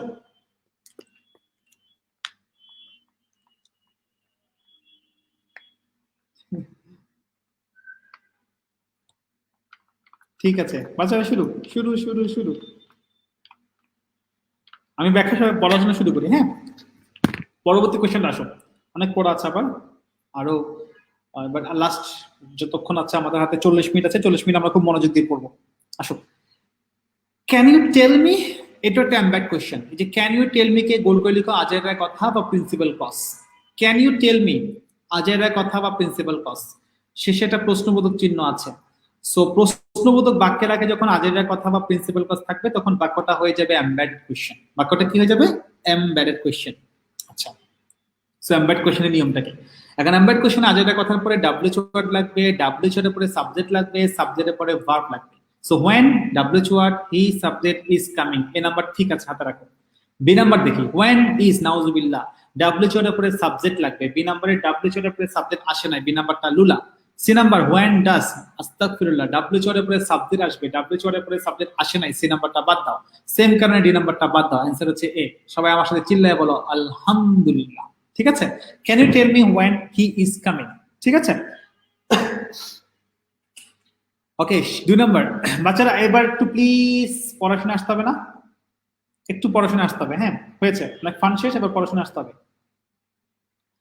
দ্যাট হি ইজ এ রগ, এখানে দ্য আন্ডারলাইন পার্ট আমি তোমাদের বলেই দিচ্ছি। নমিনাল দ্যাট ক্লজ হচ্ছে একটা নাউন ক্লজ, সবটা মুখস্থ রাখবা। নমিনাল দ্যাট ক্লজ হচ্ছে একটা নাউন ক্লজ। সো এটা নাউন ক্লজ, যেহেতু দ্যাট হি ইজ এ রগ, এখানে দ্যাট যুক্ত ক্লজটা বাক্যের সাবজেক্টে কাজ করছে। তার মানে দ্যাট যুক্ত ক্লজ যখন বাক্যের সাবজেক্টে কাজ করে সেটাকে বলা হয় নমিনাল দ্যাট ক্লজ। আর নমিনাল দ্যাট ক্লজ একটা নাউন ক্লজ, কারণ যে ক্লজ বাক্যের সাবজেক্ট বা অবজেক্ট হিসেবে বসে সেটা তো নমিনাল দ্যাট ক্লজ, জোর দেওয়ার জন্য। আর সাবজেক্ট এবং অবজেক্ট হিসেবে বসে সেটা নাউনের কাজ করে, তার মানে নমিনাল দ্যাট ক্লজ হচ্ছে একটা নাউন ক্লজ। মনে থাকবে, এটা মুখস্থ রাখলে হচ্ছে, এটা ব্যতিক্রম। 3 নাম্বার, কারেক্ট সেন্টেন্স বের করতে বলছে দ্য ম্যান হু, ওই যে বললাম দ্য ম্যান হচ্ছে অ্যান্টিসিডেন্ট, হু হচ্ছে রিলেটিভ প্রোনাউন, তারা একসাথে বসবে। সেই কাজটা এই নাম্বারে হয় নাই, বাদ দাও। বি নাম্বারে দ্য ম্যান, একই অবস্থা, বি নাম্বারে হয় নাই, বাদ দাও। সি নাম্বারে দ্য ম্যান হু কেম, আলহামদুলিল্লাহ ঠিক মতো বসছে। দ্য ম্যান হচ্ছে রিলেটিভ অ্যান্টিসিডেন্ট, হু হচ্ছে তার রিলেটিভ প্রোনাউন। কমপ্লেক্স সেন্টেন্স দুইটা ভার্ব লাগবে, একটা কেম একটা ওয়াজ, আলহামদুলিল্লাহ। সি নাম্বার ঠিক আছে। আর ডি নাম্বার একই অবস্থা, মাই অফিস হু, না হু তো অফিসকে বোঝাচ্ছে না, হু বলছে কাকে? দ্য ম্যানকে। সো ডি নাম্বারটা ভুল, অ্যান্সার হচ্ছে C. 4 number question, I have no idea, একই অবস্থা, এটা একটা এমবেডেড কোয়েশ্চেন। যে আই হ্যাভ নো আইডিয়া, এটাকে লিখে রাখো আজের কথা বা বাড়তি কথা, সাথে প্রশ্নবোধক বাক্য, মানে প্রশ্নবোধক চিহ্ন আছে, প্রশ্নবোধক বাক্য আছে। তো আমরা জানি আজের কথা প্লাস প্রশ্নবোধক বাক্য একসাথে মিলে হয় এমবেড কোয়েশ্চেন। এমবেড কোয়েশ্চেন নিয়ম হচ্ছে ডাব্লিউএইচ ওয়ার্ড লাগবে, তারপরে সাবজেক্ট লাগবে, তারপরে ভার্ব লাগবে। এ নাম্বারে ডি এসে ঝামেলা করছে, বি নাম্বারে ডাব্লিউএইচ ওয়ার্ডটাই মিসিং, সি নাম্বারে ডাব্লিউএইচ ওয়ার্ডটাই মিসিং, ডি নাম্বারে ডাব্লিউএইচ ওয়ার্ড আসছে, সাবজেক্ট আসছে, ভার্ব আসছে। আলহামদুলিল্লাহ, ডি নাম্বারটা answer. I have no idea where he went. Normally question ছিল where did he go, স্বাভাবিকভাবে মানে সাধারণ প্রশ্ন ছিল where did he go, এটা সাধারণ প্রশ্ন। যেহেতু I have no idea আজের কথা চলে আসছে, so it has been converted into embedded question। R embedded question এর উল্টে যায়, WH word সাবজেক্ট ভার্ব হয়, কোনো ডু ডাজ ডিড থাকে না। So answer D. We are waiting for the বাস, আমরা অপেক্ষা করছি কিসের জন্য? দেখো এই যে এই ঝামেলাটা মানে এমনি তো মনে অনেকবার আমরা গ্যাঞ্জামে পড়ছিলাম, আমি তো ক্লিয়ার করছি। ফর দ্য বাস নরমালি কি? Prepositional phrase. For the bus normally কি? Prepositional phrase. কিন্তু আমি তোমাকে বলেছি প্রিপোজিশনাল ফ্রেজ যখন বাক্যে বসে যায়, প্রিপোজিশনাল ফ্রেজ যখন বাক্যে বসে যায় তখন সে আর কখনো প্রিপোজিশনের কাজ করে না। আমি খুব অবাক হই, বাংলাদেশে কিছু বইতে ব্যাখ্যা দিচ্ছে, কিছু বইয়ের লেখক এগুলো নিয়ে উল্টাপাল্টা ব্যাখ্যা দেয়। এই মানুষগুলো কেন একটু পড়াশোনা করে না? এটা একটা মারাত্মক প্রবলেম, কোনো একটু স্টাডি করে না। I don't no Y. Simply জিনিসটা একদম সিম্পল। ফর দ্য পাস একটা প্রিপোজিশনাল ফ্রেজ, ঠিক আছে, কিন্তু যখন প্রিপোজিশনাল ফ্রেজটা বাক্যে বসে তখন তো সে কখনো প্রিপোজিশনের কাজ করতে পারে না। তোমরা আমাকে বলো তো প্রিপোজিশনের কাজ কি? প্রিপোজিশনের কাজ হচ্ছে যুক্ত করা, ঠিক আছে না? প্রিপোজিশনের কাজ কি? যুক্ত করা। সাধারণত নাউনকে বা প্রোনাউনকে সে যুক্ত করে, উইথ মি আমার সাথে যুক্ত করেছে। সো প্রিপোজিশনাল ফ্রেজটা কিন্তু বাক্যে কখনো প্রিপোজিশনের কাজ করে না, সে যুক্ত করার কাজ করে না। সে হয় সাবজেক্টের কাজ, নাউনের কাজ করে, অথবা সে অ্যাডজেক্টিভের কাজ করে, অথবা সে অ্যাডভার্বের কাজ করে। মানে প্রিপোজিশনাল ফ্রেজগুলো যখন বাক্যে বসে আইদার সে কোনো সাবজেক্ট অবজেক্টের কাজ করে, মানে নাউনের কাজ করে, অথবা সে কোনো দোষ গুণ অবস্থা বোঝায়, অ্যাডজেক্টিভের কাজ করে, অথবা সে অ্যাডভার্বের কাজ করে। অ্যাডভার্বের কাজ করে, তো দোষ গুণ বুঝে অ্যাডজেক্টিভের কাজ করে, অথবা সে অবস্থান বোঝায় অ্যাডভার্বের কাজ করে। তাহলে এখানে কি হচ্ছে, তারা অপেক্ষা করছে কিসের জন্য, বাসের জন্য, তার মানে এটা নাউনের কাজ করতেছে। তাহলে ফর দ্য বাস এখানে একটা কি নাউন ফ্রেজ। কেউ যদি বলো প্রিপোজিশনাল ফ্রেজ, ভুল হবে। হ্যাঁ, এমনি কি ফর দ্য বাসটা কি প্রিপোজিশনাল ফ্রেজ, কিন্তু এই বাক্যে যখন বসে গেছে তখন সে আর প্রিপোজিশনাল ফ্রেজের কাজ করছে না। এখানে যদি কেউ প্রিপোজিশনাল ফ্রেজ বলো অবশ্যই ভুল হবে, এটা একটা নাউন ফ্রেজ, কারণ এই ফর দ্য বাসটা এখানে নাউনের কাজ করছে, ওয়েটিং এর অবজেক্টের কাজ করছে। ওয়েটিং হচ্ছে একটা ভার্ব, এই ভার্বের অবজেক্টের কাজ করছে ফর দ্য বাস। আমরা জানি অবজেক্ট হিসেবে যে কাজ করে সেটা নাউন। সো ফর দ্য বাস এই প্রিপোজিশনাল ফ্রেজটা বাক্যে বসে গেছে, সেটা নাউন ফ্রেজ হয়ে গেছে। কারণ আমি অনেকবার বলছি, আমি একদম লাইভে এসে বলছিলাম আইকন প্লাসের পেজ থেকে, যে প্রিপোজিশনাল ফ্রেজ গুলো সেন্টেন্সে বসে গেলে সে আর প্রিপোজিশনের কাজ করতে পারে না। যদি সে প্রিপোজিশনের কাজ করতে পারে না, তাহলে সেন্টেন্সে বসলে তাকে আর প্রিপোজিশনাল ফ্রেজ বলা যাবে না, তাকে ব্যবহারগত নাম বলতে হবে। কারণ তার ব্যবহারগত নাম তিনটা, আইদার সে সাবজেক্ট অবজেক্টে কাজ করে তখন তার নাম হয় নাউন ফ্রেজ, অথবা দোষ গুণ বোঝায় তখন তার নাম হয় অ্যাডজেক্টিভ ফ্রেজ, অথবা অবস্থান বোঝায় তখন তার নাম হয় adverbial phrase. So for the past এখানে কিসের কাজ করছে, অবজেক্টের কাজ করছে, সো এটা একটা নাউন ফ্রেজ। ঠিক আছে, এক নম্বর। হ্যাঁ, একজন প্রশ্ন করছে ফর দ্য পাস্ট কি ভাই, এটার পরিচয়টা কি? আসলে তোমাদের প্রশ্ন তো, প্রশ্নটা হচ্ছে আমাদের কালচারের। ফর দ্য বাস জিনিসটাকে প্রিপোজিশনাল ফ্রেজ, কিন্তু সেন্টেন্সে বসলে এটা প্রিপোজিশনাল ফ্রেজ না। সেন্টেন্সে বসে গেলে তার ব্যবহার দেখবা, ব্যবহার দেখে তাকে নেমিং করবা। ঠিক আছে, ওয়াসি আহমেদ আমি একজন মানুষ, ওকে, বাট আইকন প্লাসে আমি কি, ওয়াসি আহমেদ আইকন প্লাসের মানুষ, কোনো কথা হইলো? ওয়াসি আহমেদ আইকন প্লাসের চেয়ারম্যান। আইকন প্লাসে রিলেট করলে আমাকে মানুষ বলে হাসবে মানুষ, তখন আমাকে বলতে হবে চেয়ারম্যান। ব্যাপারটা বুঝতে পারছো? ওয়াফির সাথে রিলেট করলে ওয়াসি আহমেদ ওয়াফির মানুষ, কোনো কথা হইলো? ওয়াসি আহমেদ ওয়াফির বাবা, বুঝতে পারছো? সো তখন তোমাকে ওই পরিচয় দিতে হবে। নর্মালি আমি মানুষ, কিন্তু আমি যদি বলি ওয়াসি আহমেদ আইকন প্লাসের মানুষ, এটা কি হইল? ওয়াসি আহমেদ ওয়াফির মানুষ কি হইল? না, ওয়াসি আহমেদ মানুষ ঠিক আছে, ঠিক ওয়াসি আহমেদ প্রিপোজিশনাল ফ্রেজ ঠিক আছে, কিন্তু বাক্যে যখন তুমি রিলেট করবা তখন রিলেট করে তার পরিচয় অনুযায়ী নামটা বলবা। ঠিক এই প্রিপোজিশনাল ফ্রেজের কাহিনীগুলো ছিল। আইকন প্লাসের সাথে রিলেট করলে বলতে হবে ওয়াসি আহমেদ আইকন প্লাসের চেয়ারম্যান, ওয়াসি আহমেদ আইকন প্লাসের নাউন বলে এটা লুলা, ওয়াসি আহমেদ ওয়াফির নাউন বলে লুলা, বলতে হবে ওয়াসি আহমেদ ওয়াফির পাপা, বাবা। ঠিক আছে, এটা বলতে হবে, ব্যাপারটা এরকম আর কি। তো ফর দ্য বাস কি প্রিপোজিশনাল ফ্রেজ, কিন্তু বাক্যে বসে গেলে প্রিপোজিশনাল ফ্রেজ না, তখন তার ব্যবহারগত নাম বলতে হবে। সে যদি সাবজেক্ট বা অবজেক্টের কাজ করে সে নাউন ফ্রেজ, সে যদি দোষ গুণ বুঝে সে অ্যাডজেক্টিভ ফ্রেজ, আর শুধু অবস্থান বুঝে অ্যাডভার্ব ফ্রেজ। আমার মত ইচ্ছা সহজ করে বুঝতে পারবো না, যে যারা যদি কোনো বইয়ের টিচার, বইয়ে বা কোনো টিচার যদি এরকম কথাবার্তা বলে, ভাই আমার একটা দেখাই দিই। আমি প্রতিপত্তি টিচারদেরকে আসলে মানে সমস্যা তো, আমাদের দেশে তো রেসপেক্টই নাই। হয়তো দেখা যাচ্ছে পড়াচ্ছে, কোথায় কে করছে, হয়তো কোনো একটা কোচিং এ এসে পড়ানো শুরু করছে, সেও দেখবা যে নিজেকে আমি একটা কিছু ভাবি, দিস ওর কালচার। তো কারোর সাথে ডিবেট করার দরকার নেই, আমার কথাটা বুঝলে আমার আশা করে তুমি জীবন আর ভুল করবে না। আর এটা আমার কথা না, এটা তুমি একটু রেফারেন্স ঘাটলে, একটু ঘাটাঘাটি করো না, অনলাইনে যুগ, সব তো পাওয়া যায়। ঠিক আছে, ওকে। এরপর আসলে আমরা প্র্যাকটিস গুলো করি। The teachers have had some problems deciding, এটাও একটা এমবেডেড কোয়েশ্চেন। এক নাম্বার এমবেডেড কোয়েশ্চেন কেমনে বলছেন ভাইয়া? ওয়েন, দেখো এখানে অপশনে অনেকগুলো ডাব্লিউএইচ কোয়েশ্চেন আছে, কিন্তু ডাব্লিউএইচ কোয়েশ্চেন গুলো কিন্তু বাড়তি কথা বা আজের কথা শো আসছে। So the teachers have had some problems deciding, এটাকে গোল করে লিখো আজের কথা বা বাড়তি কথা। আমরা জানি আজের কথা বা বাড়তি কথা যুক্ত ডাব্লিউএইচ কোয়েশ্চেন মানে হচ্ছে এমবেড কোয়েশ্চেন। নিয়মটা মনে আছে না? এমবেড কোয়েশ্চেন মানে ডাব্লিউএইচ ওয়ার্ড, তারপরে সাবজেক্ট, তারপরে ভার্ব। তো সেটা আমরা দেখি এখানে কি আছে। ওয়েন ডাব্লিউএইচ ওয়ার্ডের পরে সাবজেক্ট লাগবে, সেটা এ নাম্বারে নাই, সেটা বি নাম্বারেও নাই, সেটা সি নাম্বারে আছে, সি নাম্বারটা অ্যান্সার। আর ডি নাম্বারে দ্যাট টাইম, দ্যাট টাইম এবং হোয়েন কখনো একসাথে বসে না, সেটা বাহুল্যতা হয়ে যায়। ঠিক আছে, সো ডি নাম্বারটা বাহুল্যতা, অ্যান্সার হচ্ছে সি। সো তুমি একের পাশে লিখে রাখো এমবেডেড কোয়েশ্চেন। দুই নাম্বারটা আসো, logically the most wanted criminal must be at bay. Logically the most wanted criminal must be at bay, এটা একটা এমবেডেড কোয়েশ্চেন। এই logically the most wanted criminal, এটাকে লিখে রাখবা আজের কথা বা বাড়তি কথা। সো এটার পরে এমবেড কোয়েশ্চেন হবে। এমবেড কোয়েশ্চেন মানে কি? ডাব্লিউএইচ ওয়ার্ড, তারপরে সাবজেক্ট, তারপরে ভার্ব। সো আসো ওয়েন ডাব্লিউএইচ ওয়ার্ড, এরপরে সাবজেক্ট লাগবে। দেখি the police and others law and hand, দেখো আদার্স বলে ফেলছে। আদার্স বললে তারপরে আর নাউন হয় না। আদার্স ল এনফোর্সমেন্ট এজেন্সিস, এখানেও এসেন্সো, এখানেও এসেন্সো, এটা বাহুল্যতা। এটাকে শুদ্ধ করে বললে বলতে হবে other law enforcement agencies. So এই জন্য বি নাম্বারটা বাদ।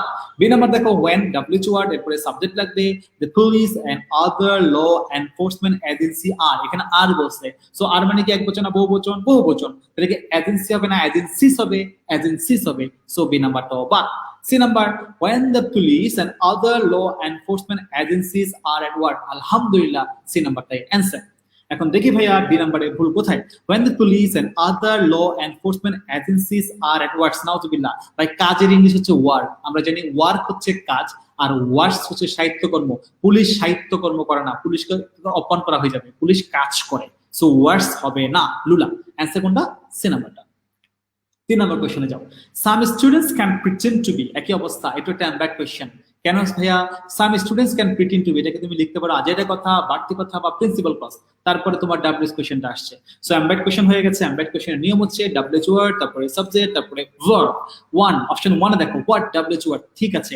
এরপরে সাবজেক্ট লাগবে দে, ঠিক আছে। Want to become in future, আলহামদুলিল্লাহ এই নাম্বারটাই answer.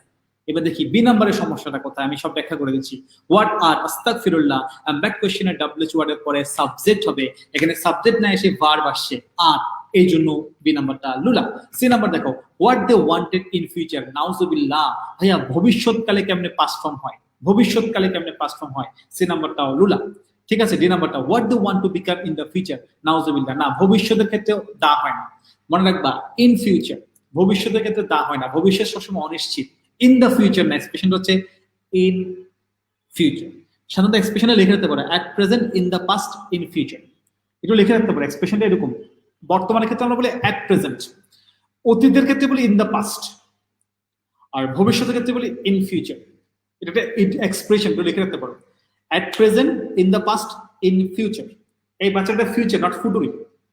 At present, in the past, in future, it's a common expression.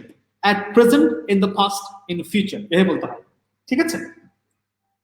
4 number, the rabbit screamed away in fright, এটা একটা এমব্যাড কোশ্চেন, এটাকে লিখে রাখো the rabbit, তো বুঝো।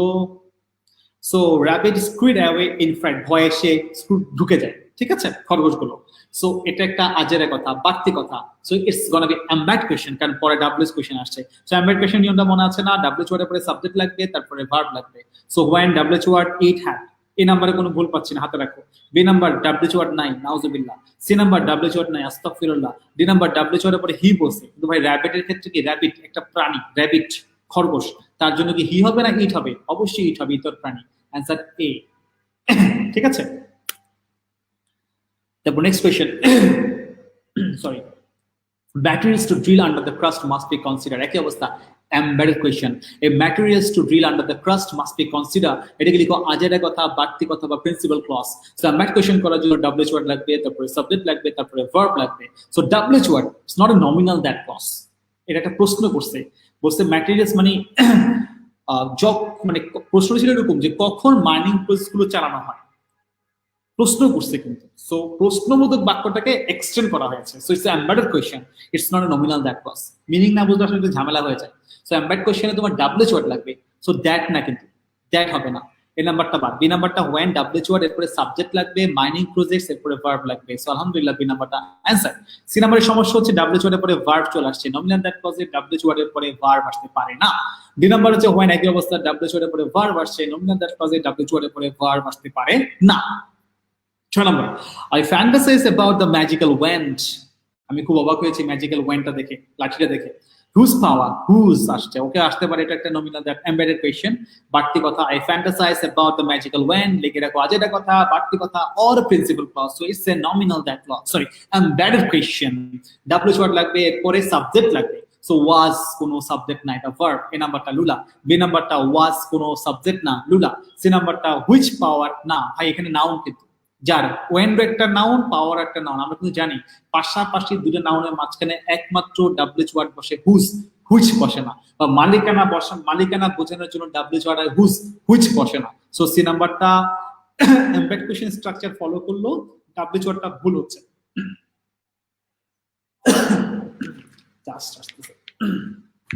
সো সি নাম্বার হবে না, অ্যান্সার হচ্ছে ডি। মালিকানার জন্য হুজ হচ্ছে, আর এটা embed question, embed question WH এর পরে সাবজেক্ট হয়, তারপরে ভার্ব হয়। একই অবস্থা, এটা মানে রিপিট হচ্ছে। 7 নাম্বারটা তোমরা এর আগে করেছি, এটা জাস্ট আর ব্যাখ্যা করব না। Can they tell you when the movie starts, when না, what time the movie starts, what time the movie starts, D নাম্বারটা এটা আবার রিপিট হচ্ছে, আর ব্যাখ্যা করছি না। আচ্ছা 8 নাম্বারটা এক অবস্থা, হু দে আর, এটাও রিপিট হয়েছে, ব্যাখ্যা করছি না। 7 8 রিপিট হয়েছে, সরি ব্যাখ্যা করছি না।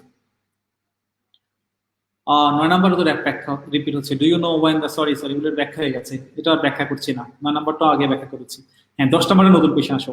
Recently there have been several outbreaks of disease like legionnaire syndrome and doctors don't know. এটাও একটা আনপ্যাড কোয়েশ্চেন। এই ডক্টরস ডোন্ট নো কে লিখো আজের কথা, বাড়তি কথা বা principal clause. So what is the cause, এটা ছিল মূল প্রশ্ন। এখন এটাকে এমবেড কোয়েশ্চেন করতে হবে।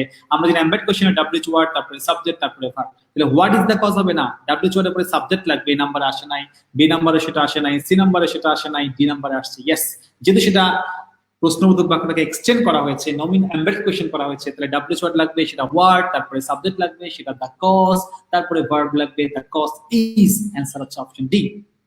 Semester 11 number, the consumer price index list, এটাকে গোল করে লিখো আজের কথা বা বাড়তি কথা বা প্রিন্সিপাল ক্লজ। সো এটা একটা embed question. So embed question কি হবে, ডাব্লিউএইচ ওয়ার্ড, সাবজেক্ট হবে, ভার্ব হবে। এখানে হাউ মাচ পুরোটা কিন্তু ডাব্লিউএইচ ওয়ার্ড ফ্রেজ আছে, কারণ হাউ অনেক সময় একা হয়, হাউ মাচ, হাউ মেনি এভাবে বসতে পারে, মানে ফ্রেজ আকারে বসতে পারে। সো হাউ মাচ পুরোটাকে তুমি ডাব্লিউএইচ ওয়ার্ড ধরবা। এরপরে এমবেড কোয়েশ্চেন করার জন্য সাবজেক্ট লাগবে, যেটা এই নাম্বারে আসে নাই, বি নাম্বারেও আসে নাই, সি নাম্বারে আসছে। ইয়েস, দেখো হাউ মাচ, ডাব্লিউএইচ ওয়ার্ড, অ্যাব্রিকার, সাবজেক্ট, কস্ট হচ্ছে ভার্ব, অ্যানসার সি। দুই নাম্বারের সমস্যা হচ্ছে হাউ মাচ আর নাউজুবিল্লাহ, আমরা যে এমবেড কোশ্চেনে ডাব্লিউএইচ ওয়ার্ডের পরে সাবজেক্ট বসে, এখানে সাবজেক্ট হচ্ছে অ্যাব্রিকার। সো ডি নাম্বারটা ভুল। 12 নাম্বারটা নমিনাল একটা জোর দিয়ে কথা বলতেছে। দেখো ওয়াজ কস্ট, এটা একটা ভার্ব, এটা একটা verb. By scouts cooking over lantern has been told, has been told, এটা একটা ভার্ব। তাহলে বাকি কয়টা ভার্ব, দুইটা ভার্ব, তার মানে কমপ্লেক্স হয়ে গেছে। সো কমপ্লেক্স সেন্টেন্স হয়ে গেছে মানে এসে ক্লজ মার্কার লাগবে, এবং সাবজেক্টের জায়গায় ক্লজ মার্কার। তো আমরা জানি সাধারণত সাবজেক্ট হিসেবে যদি কোনো ক্লজ লাগে সেটা নাউন ক্লজ হয়, নমিনাল দ্যাট ক্লজ হয়, কারণ সেটা জোর দিয়ে বোঝায়। তাহলে আবারও বলছি, কোন একটা কমপ্লেক্স সেন্টেন্স সাবজেক্টের জায়গায় কোনো ক্লজ লাগতেছে, তো সেটা কি হয়, নাউন ক্লজ হয়। আর আমরা জানি সাধারণত নাউন ক্লজ হিসেবে, দ্যাট ক্লজ বসে। আমরা জানি সাধারণত নাউন ক্লজ হিসেবে দ্যাট ক্লজ বসে। তাহলে একটা দ্যাট ক্লজ আগে খুঁজো।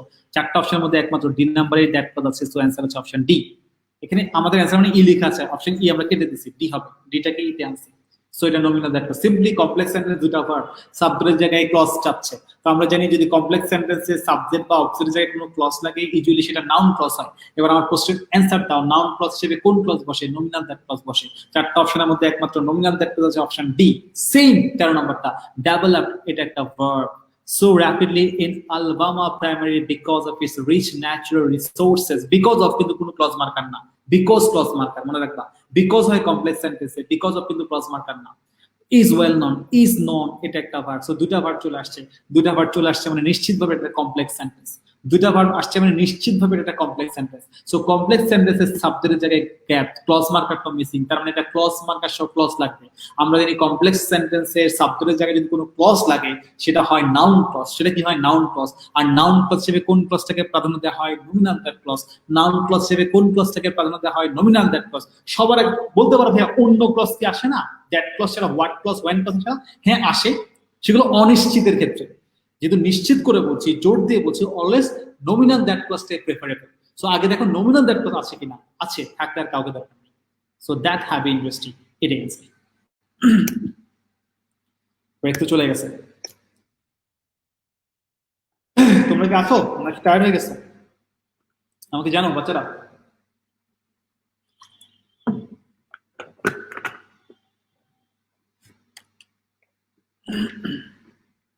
পালাচ্ছ কে কে, পালাইছো নাকি?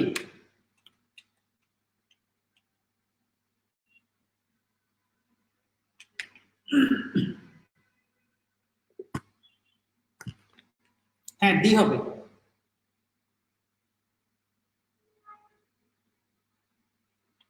বাহ, অনেকে আছে।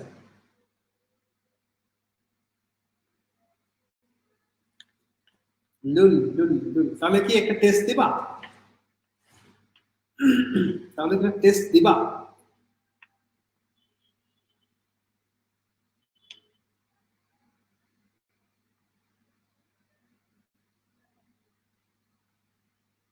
ওকে, আচ্ছা তাহলে একটা টেস্ট করবো, এটা ভোকাবুলারি টেস্টিং করাবো। একটা ভোকাবুলারি টেস্টিং করাবো, দেখা যাক কে কে টেস্টে জয়লাভ করতে, মানে কারা কারা আজকে ঢাকার ফার্ম গেটের ভিসা পায়, কারা কারা আজকে ঢাকা ফার্ম গেটের ভিসা পায়। রেডি, 1 2 3 শুরু করো। আচ্ছা 1 মিনিট পর নিচ্ছি। হ্যাঁ 20 মিনিটস আছে, টেস্ট ফর নিতে হবে, দুটো টেস্ট হবে, একটা ভোকেবের টেস্ট আর একটা ট্রান্সলেশনের টেস্ট, এরপর একটা প্যারাগ্রাফ পড়াবো, অনেক পড়া বাকি। রেডি, শুরু করছি, সবাই আমার সাথে রেডি বলো, 1 2 3 ধুম। আচ্ছা আগে ট্রান্সলেশন নিচ্ছি, আগে ট্রান্সলেশন। স্ক্রিনে 5টা ট্রান্সলেশন দেখা যাচ্ছে, দেখি এখান থেকে ইংলিশ করো, সময় হচ্ছে 3 মিনিট।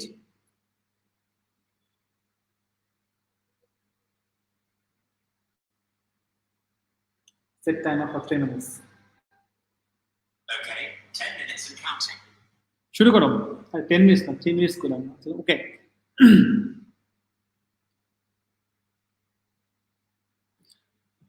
এটার জন্য 3 মিনিট, তারপরটা 3 মিনিট, 3 মিনিট শেষে যাবে। দেখি কারা কারা অ্যান্সার করতে পারো। আচ্ছা একটা প্রশ্ন করছে একজন, প্রান্তিক সরকার, ভাই আইসিটি ক্লাসটা আমরা ম্যাক্সিমাম স্টুডেন্টদের বুঝতে পারি না, এই বিষয়ে কিছু বলবেন প্লিজ। হ্যাঁ প্রান্তিক, আমি আমার কাছে ইনফরমেশনটা এসেছে যে তোমরা আইসিটি ক্লাস বুঝতে পারো নাই। সরি, ওই সময় আসলে আমি মানে আমার যে তোমার জার্নি নিয়ে একটু বিজি ছিলাম, ইউনো যে কোভিড টেস্ট করতে হয়েছে, তারপরে যে আমার ডকুমেন্টস গুলো রেডি করা, এয়ারলাইন্সের টিকিট কাটা, আমার প্রায় 22 ঘন্টা লেওভার ছিল দুবাইতে।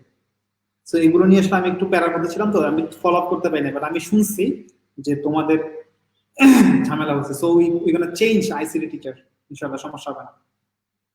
ওকে ওকে অ্যানসার করো দেখি কারা কারা। বাহ অনেকে তো পারছে। Something is better than nothing, something is better than nothing, দেখতে পাচ্ছ কি সবাই? Nothing is better than something. আচ্ছা same, truth is beauty, beauty is truth, truth is beauty, beauty is truth.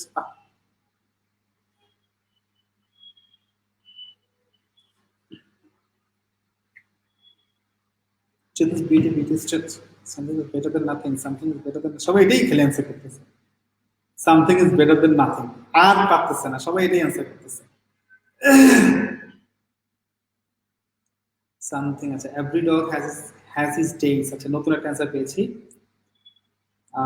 ICT বুঝতে পারি না, আচ্ছা ঠিক আছে, এটা আইসিটি নিয়ে আমরা চেঞ্জ হবে।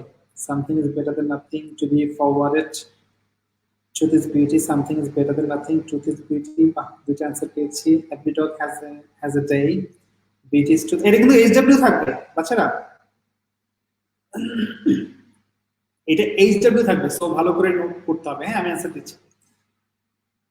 Something is better than nothing, something is better than nothing। ওকে আর হচ্ছে 48 সেকেন্ড।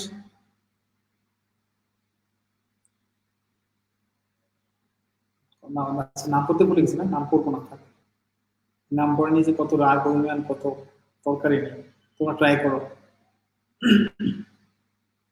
শামসুদ্দিনের ব্যাটার করে নাতি, এমন হতেই নেই। শামসুদ্দিনের ব্যাটার করে নাতি। আচ্ছা every dog has a day, has his a day. আচ্ছা হ্যাজ এ ডগ গুলো হয়, every dog has a beauty, every dog has beauty, every dog has a day, every dog has a day, truth is beauty, beauty is truth, something is better than nothing। 10 second. Every dog has a day, better safe than sore, okay, wishes do not last long, and your time is done। আমি answer দিচ্ছি, answer মিলে নাও। সাবধানের মান নাই, safe bind safe find. সাবধানের মায়ের নাই, safe bind safe find. Take a note and you have to submit this as a extra homework 7 icon plus group। যাদের যাদের ইচ্ছা, আর যাদের যাদের ইচ্ছা না তারা না দিলে নাই, যাদের ইচ্ছা তারা এটাকে এক্সট্রা হোমওয়ার্ক 7 লিখে আইকন প্লাস গ্রুপে সাবমিট করবা। তোমরা অনেকের বাড়িতে দিচ্ছ, আমি দেখছি। সাবধানের মাইন্ড নাই, সেফ বাইন্ড সেফ ফাইন্ড। সুখের দিন চিরস্থায়ী হয় না, every dog has his day, every dog has his day. ঘুমিয়ে আছে শিশুর পিতা সব শিশুরই অন্তরে, as the boy so the man, as the boy so the man। সত্যই সুন্দর, সত্যই সত্য, truth is beauty, beauty is truth. সত্যই সুন্দর, সুন্দরী সত্য, truth is beauty, beauty is truth. নাই মামার চেয়ে কানা মামা ভালো, something is better than nothing, something is better than nothing. কার কটা হয়েছে? আমার মনে অনেকের হয়েছে। থ্যাংক ইউ, যারা যারা অংশগ্রহণ করেছো হয়েছে, ধন্যবাদ। নেক্সট নেক্সট হচ্ছে ওকে 47 থেকে শুরু হচ্ছে, ইউর টাইম রেডি হও নেক্সটের জন্য। বাংলা থেকে ইংলিশ করেছো, এবার ইংলিশ থেকে বাংলা করবা, ইংলিশ থেকে বাংলা করবা।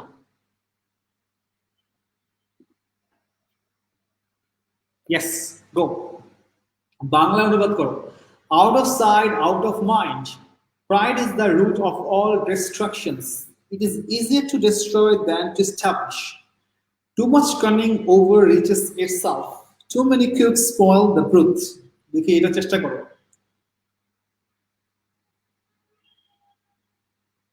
You are self-assessment. তুমি নিজেকে নিজে জাজ করো। I'm not gonna judge anyone. Extra homework 7 maybe.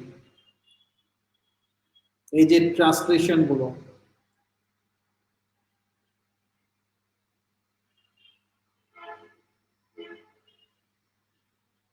চোখের আড়াল তো মনের আড়াল out of sight out of mind pride is the root of all destructions it is easier to destroy than to establish too much cunning overreaches itself too many cooks spoil the broth বাহ অনেকে try করছে এবং হচ্ছে thank you thanks for your attention thanks for your trying thanks for your effort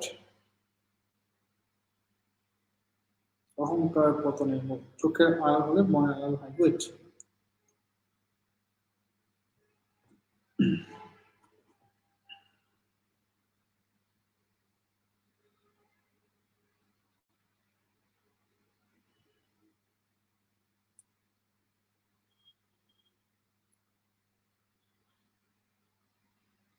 তুমি comment করো ইচ্ছা যদি comment না করে খাতায় নোট করো তাও ইচ্ছা বাট তুমি চেষ্টা করো I appreciate your effort I highly appreciate your effort চমৎকার একজন খুব ভালো বলেছো চোখের আড়াল হলো মনের আড়াল ধ্বংস করা থেকে প্রতিষ্ঠা করা কঠিন অতি চালাকের গলায় দড়ি চমৎকার গড়ার চেয়ে ভাঙা সহজ okay you guys are outstanding outstanding outstanding appreciate your effort আর এক মিনিট আছে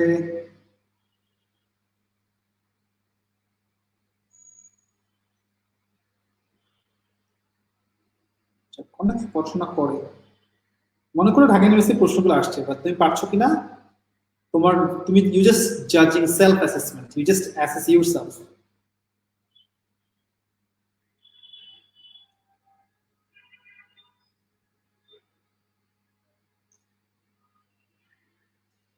বিশ সেকেন্ড আছে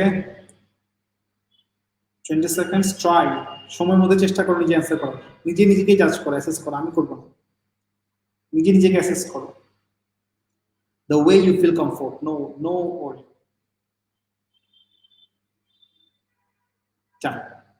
answer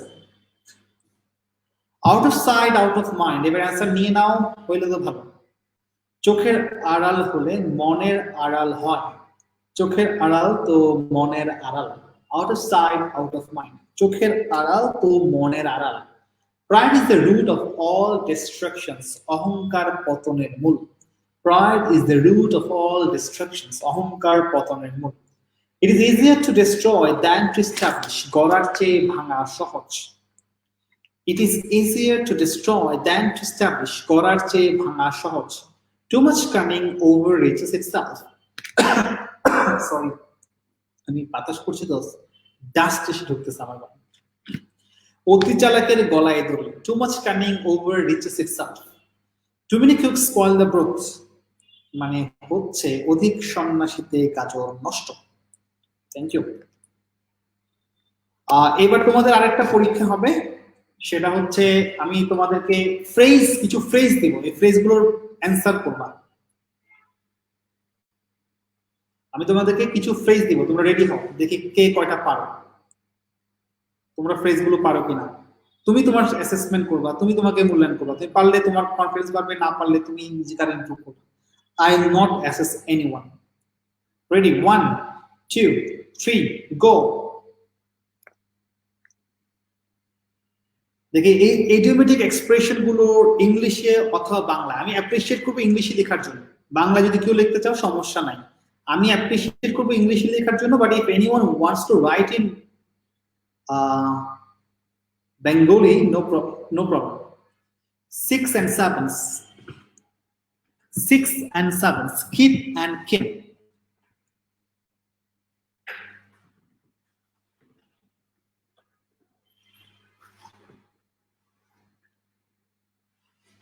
To nudge the grudge, to hit the roof, put something off.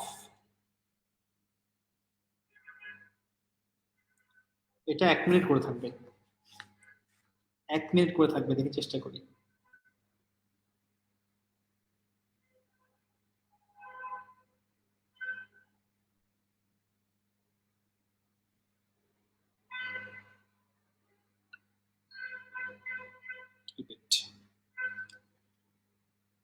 আচ্ছা 1 মিনিট, 1.5 মিনিট দিচ্ছি দাও।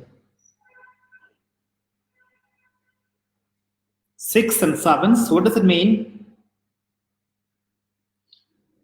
তারপরে হচ্ছে Keith and Kane to nudge the grudge to hit the roof. দ্রুত অ্যান্সার করতে হবে, হ্যাঁ। আর 9 সেকেন্ড আছে। সরি, শেষ। অ্যান্সারগুলো মিলিয়ে নাও। 6 and 7s মানে হচ্ছে disorganized, disorganized. Keith and Kane হচ্ছে family and friends. To nurse a grudge মানে হচ্ছে মানে খারাপ ইচ্ছা পোষণ করা, to bear ill will. To hit the roof মানে হচ্ছে খুব রেগে যাওয়া, to be very angry. Put something off মানে হচ্ছে স্থগিত করা, postpone. Ready for next. Next পাঁচটার জন্য রেডি হও। 1 2 3 go। 1.5 মিনিট সময়, চেষ্টা করে এবারে করো। To get out of hand, leave no stone unturned. Bottom line, let things slide, bring to book. দেখে এই ইডিয়মস গুলোর মিনিং পারোকে বাংলায় হোক ইংলিশে হোক, এবং 1.5 মিনিট সময়, 1.5 মিনিটের মধ্যে যারা যারা অ্যান্সার করতে পারবা তারপর করবা না, নিজেকে নিজে অ্যাসেস করবা কয়টা হয়েছে কয়টা হয়নি। আমি 1.5 মিনিট রাখবো, এই 1.5 মিনিটের মধ্যে তুমি যে কয়টা অ্যান্সার লিখতে পারো কমেন্টে বা তোমার খাতায়, 1.5 মিনিট পরে আমি অ্যান্সার দিব। এই 1.5 মিনিটের মধ্যে তুমি কয়টা পারছো তুমি তোমাকে অ্যাসেস করো, কেউ তোমাকে অ্যাসেস করবে না। Nobody will judge you. তুমি তোমাকে জাজ করো, ওকে?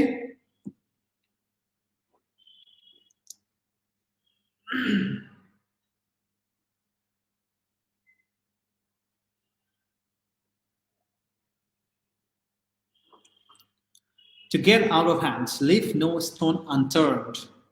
Bottom line, bottom line, let things slide, bring to book. আবার বলছে 1.5 মিনিট করে আমি রাখবো, তুমি চেষ্টা করবে 1.5 মিনিটের মধ্যে কয়টা পারো, কমেন্টে হোক তোমার খাতে হোক, এবং আমি এরপর অ্যান্সার দিয়ে দিব, তুমি মিলাবা কয়টা হয়েছে। You will assess yourself. Nobody will assess you. Nobody will judge you.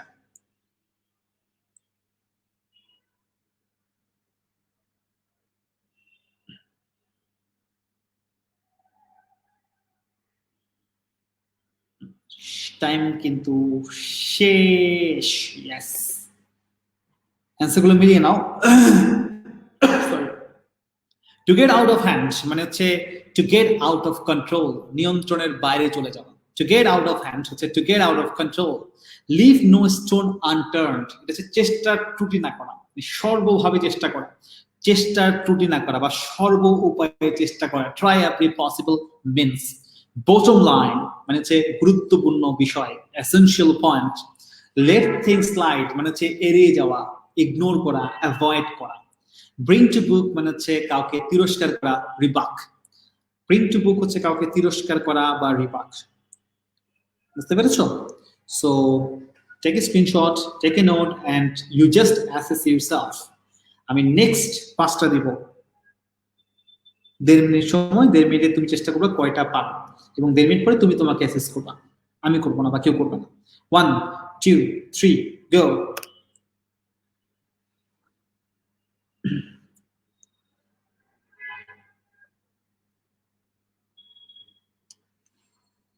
Apple of discord, lend me your ears, catch off guard, come round with, call off.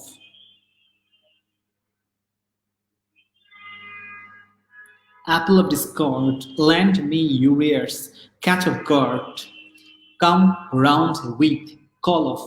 You assess yourself. তুমি তোমার self development করো। Nobody will gonna judge you, okay? কেউ তোমাকে জাজ করবে না। তুমি, আমি তোমাকে যে মনে করো তোমার সাথে অনলাইনে পরীক্ষা হচ্ছে, তুমি তোমাকে চেষ্টা করো, ইউর অনেস্টি ইয়োর্স, ওকে? 1.5 মিনিটের মধ্যে কয়টা পারো কয়টা হয় তুমি তোমাকে ইভালুয়েট করো।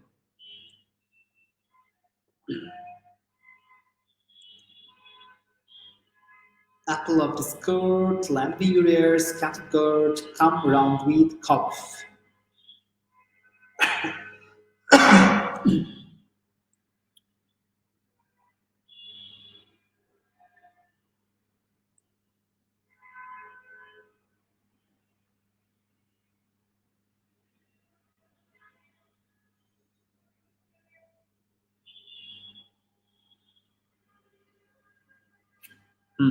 টাইম শেষ 3 2 1 ইয়া অ্যান্সারগুলো বলে দিচ্ছি অ্যাপল অফ ডিসকার্ড মানে হচ্ছে বিবাদের বিষয় object of dispute Apple of discard হচ্ছে বিবাদের বিষয় object of dispute lend me your ears মানে হচ্ছে মানে তোমার কান্না আমাকে দাও মানে আমার কথা শুনো লিসেন টু মি আমার কথা শুনো আমার দিকে মনোযোগ দাও attention to me listen to me catch up guard মানে হচ্ছে মানে গাছ গার্ড সে ঘুমাচ্ছে ওরে ধরলাম মানে আসলে অসতর্ক কাউকে সতর্ক করা অসতর্ক কাউকে সতর্ক করা এটা হচ্ছে catch off guard to get someone when someone is careless যখন কেউ কেউ অসচেতন তাকে সচেতন করে দিলা এটা হচ্ছে catch off guard come round with মানে হচ্ছে সুস্থ হওয়া কাম রাউন্ড উইথ মানে হচ্ছে সুস্থ হওয়া আর কল অফ মানে হচ্ছে স্থগিত করা বা বাতিল করা কল অফ মানে হচ্ছে স্থগিত করা বা বাতিল করা ঠিক আছে নেক্সট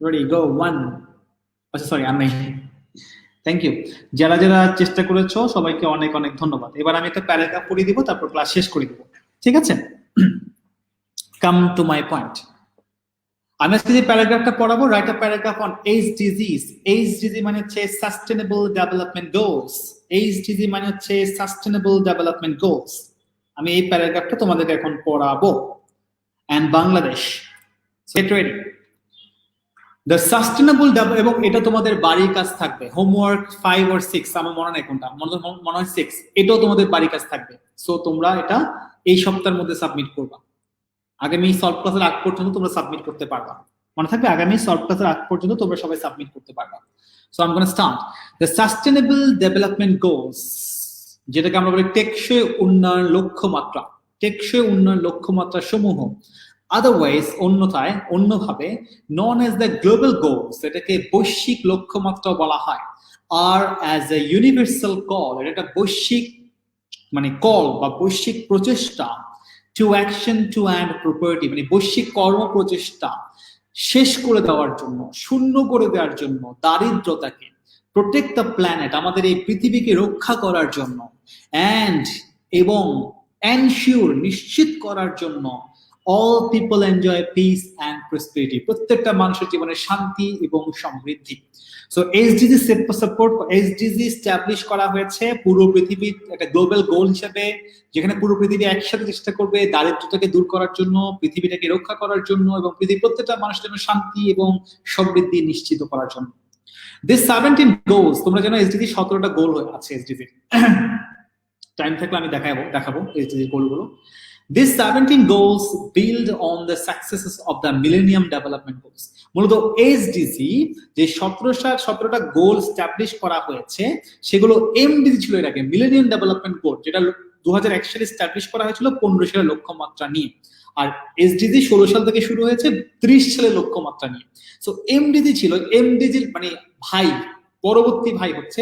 পরবর্তী ভাই হচ্ছে এসডিজি যেটা 30 সালে অর্জনের লক্ষ্যমাত্রা ঠিক করা হয়েছে আর এমডিজি 15 সালে অলরেডি অ্যাচিভ হয়েছে অনেকে সাকসেসফুলি অ্যাচিভ করেছে while including new areas এমডিজির সাথে এসডিজি কিছু নতুন এরিয়া যুক্ত করা হয়েছে সেগুলো কি such as climate change আমি দেখাবো একটু পরে জলবায়ু পরিবর্তন ইকোনমিক ইনইকুয়ালিটি অর্থনৈতিক অসাম্যতা মানে পৃথিবীতে অর্থনৈতিক সাম্যতা আনতে হবে ইনোভেশন নতুন innovation system innovation business model sustainable business model circular business model এগুলো নিয়ে কথা বলতে হবে সাস্টেনেবল কনজাম্পশন কিভাবে আমরা আমাদের মানে কনজাম্পশনটাকে সাস্টেনেবল করতে পারি কিভাবে আমরা রিসাইক্লিংটা করতে পারি কিভাবে আমরা মানে রিসাইক্লিং ইজ ভেরি ইম্পর্টেন্ট এগুলো আমরা বুঝি না এগুলো আসলে আলোচনা করতে গেলে অনেক লেকচার লেগে যাবে সো এটা এখানে ইনক্লুড করা হয়েছে পিস পৃথিবীতে যুদ্ধ কমানো যায় ন্যায় বিচার এস্টাবলিশ করা যায় এগুলো যুক্ত করে এসডিজি এস্টাবলিশ করা হয়েছে এমডিজি কে আরেকটু এক্সটেন্ড করে ঠিক আছে এমডিজি শেষ হয়ে গেছে 15 সালে আর এসডিজি হয়ে গেছে 30 সালে নতুন extension okay Bangladesh has completed the MDG successfully Bangladesh খুব সফলতার সাথে এমডিজির যে লক্ষ্যমাত্রা ছিল সেটা পূরণ করেছে and trying to attain the SDGs within 2030 এবং বাংলাদেশ চেষ্টা করছে 2030 সালের মধ্যে এসডিজি লক্ষ্যমাত্রা পূরণ করার জন্য ঠিক আছে ওকে ফর দিস এই জন্য Bangladesh is taking different initiatives তাই বাংলাদেশ ভিন্ন পদক্ষেপ নিচ্ছে লাইক রিডিউসিং পভার্টি যেমন দারিদ্রতা কমিয়ে আনার জন্য, এন্ড আনএমপ্লয়মেন্ট বাই ক্রিয়েটিং এসইজেডস, মানে বাংলাদেশ দারিদ্রতা কমিয়ে আনার জন্য অনেকগুলো স্পেশাল ইকোনমিক জোনস এস্টাবলিশ করতেছে, অনেক স্পেশাল ইকোনমিক জোন আমরা এস্টাবলিশ করতেছি দারিদ্রতা কমিয়ে আনার জন্য এবং নতুন নতুন কর্মসংস্থান তৈরি করার জন্য। হ্যান্ডলিং চাইল্ড লেবার, আমরা চেষ্টা করছি আমাদের শিশু শ্রমটা কমিয়ে আনার জন্য। এন্ড জেন্ডার ডিসক্রিমিনেশন, এবং আমাদের যে মানে তোমার কি মানে ছেলে মেয়ের মধ্যে যে বৈষম্য, এই বৈষম্যটা আমরা কমিয়ে আনার চেষ্টা করছি। ফাইটিং উইথ টেরোরিজম, সন্ত্রাসবাদকে আমরা নিয়ন্ত্রণ করার চেষ্টা করছি, এবং environment friendly projects and so on, পরিবেশের সাথে মানে পরিবেশ বান্ধব প্রযুক্তি, পরিবেশ বান্ধব শিল্প কারখানা আমরা প্রতিষ্ঠা করার চেষ্টা করছি। এভাবে আমরা বিশ্বের সাথে তাল মিলিয়ে এসডিজি যে লক্ষ্যমাত্রাগুলো ছিল সেগুলো পূরণ করার চেষ্টা করতেছি। এসডিজি মানে হচ্ছে সাস্টেনেবল ডেভেলপমেন্ট গোল, আর এসইজি মানে হচ্ছে স্পেশাল ইকোনমিক জোনস। আচ্ছা, আজকে ক্লাস টেস্টটা সলভ দিলাম না, সময় নেই, এটা আগামীকাল দিব। বি এবং ডি ইউনিটের যে তোমার ক্লাস টেস্টটা রয়েছে না, এটা সলভ আগামীকাল দিব। আজকে ক্লাস আমি এখানে শেষ করব। তোমাদেরকে শেষ করার আগে তোমাদেরকে আমি একটু এসডিজিটা একটু দেখাবো, যেটা তোমাদের সবার জানা উচিত।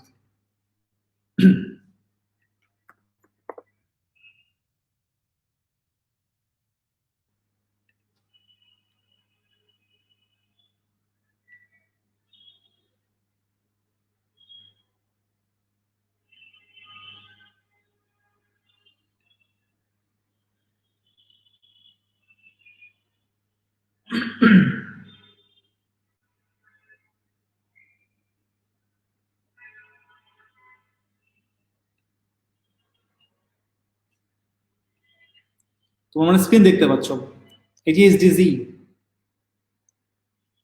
যে 17টা এসডিজি আমি একটু করে বলে দিচ্ছি।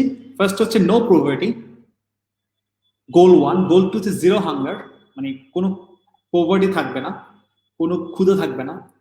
গোল 3 হচ্ছে গুড হেলথ এন্ড ওয়েলবিং, সবার স্বাস্থ্য ভালো থাকবে এবং ভালো থাকবে। কোয়ালিটি এডুকেশন, মানসম্মত শিক্ষা। জেন্ডার ইকুয়ালিটি, কোনো লিঙ্গ বৈষম্য থাকবে না, ছেলে মেয়েকে আলাদা চোখে দেখা হবে না। ক্লিন ওয়াটার অ্যান্ড স্যানিটেশন, বিশুদ্ধ পানি এবং পয় নিষ্কাশন ব্যবস্থা, সবার জন্য বিশুদ্ধ পানি থাকবে এবং সবার জন্য মানে পরিষ্কার পরিচ্ছন্ন টয়লেট থাকবে, সহজ করে বলে। অ্যাফোর্ডেবল অ্যান্ড ক্লিন এনার্জি, সবার জন্য বিদ্যুৎ থাকবে, সবার জন্য গ্যাস থাকবে। Okay, decent work and economic growth, ঠিক আছে, আমরা মানে অর্থনৈতিক অগ্রগতি নিশ্চিত করতে হবে সবার জন্য, ঠিকভাবে পরিবেশের ভারসাম্য রক্ষা করে। 9 হচ্ছে ইন্ডাস্ট্রি ইনোভেশন এন্ড ইনফ্রাস্ট্রাকচার, তোমার যে উন্নয়নটা হবে সেটা হচ্ছে সাস্টেনেবল হবে। রিডিউসড ইনইকুয়ালিটি, তোমার যে অসাম্যতা সেটা কমিয়ে আনতে হবে। সাস্টেনেবল সিটিজ এন্ড কমিউনিটিস, শহর টেকসই শহর এবং সম্প্রদায় গড়ে তুলতে হবে। রেসপন্সিবল কনজাম্পশন এন্ড প্রোডাকশন, আমাদের উৎপাদন এবং ভোগের ক্ষেত্রে আমাদেরকে দায়িত্বশীল হতে হবে, অপচয় করা যাবে না। ক্লাইমেট অ্যাকশন, পরিবেশকে রক্ষা করতে হবে। লাইফ বিলো ওয়াটার, পানির নিচে, সাগরের মহাসাগরের নিচের যে আমাদের বিশাল জগৎ, ওটা নিয়ে ভাবতে হবে। লাইফ অন ল্যান্ড, উপরের জগৎ নিয়ে ভাবতে হবে, বন নিয়ে ভাবতে হবে। Peace and justice strong institutions, শান্তি এবং ন্যায় বিচার নিশ্চিত করতে হবে। পার্টনারশিপ টু অ্যাচিভ গোল, 17টা হচ্ছে সবগুলোর কম্বিনেশন, 17টা হচ্ছে সবগুলোর কম্বিনেশন। আমি যদি ইমেজটা দেখাই, এই ইমেজটা আসলে সবাই ফলো করে, এইচডিজির যে ইমেজটা,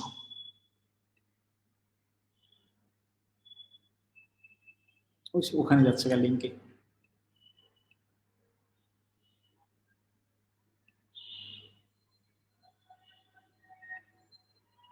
আচ্ছা, এটা থাক।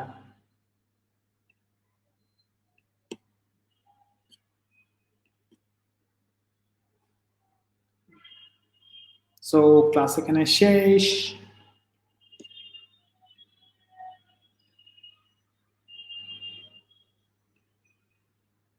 মানে ছোট, সরি, আমি আসলে আগে তোমাদের রেডি করা দরকার ছিল।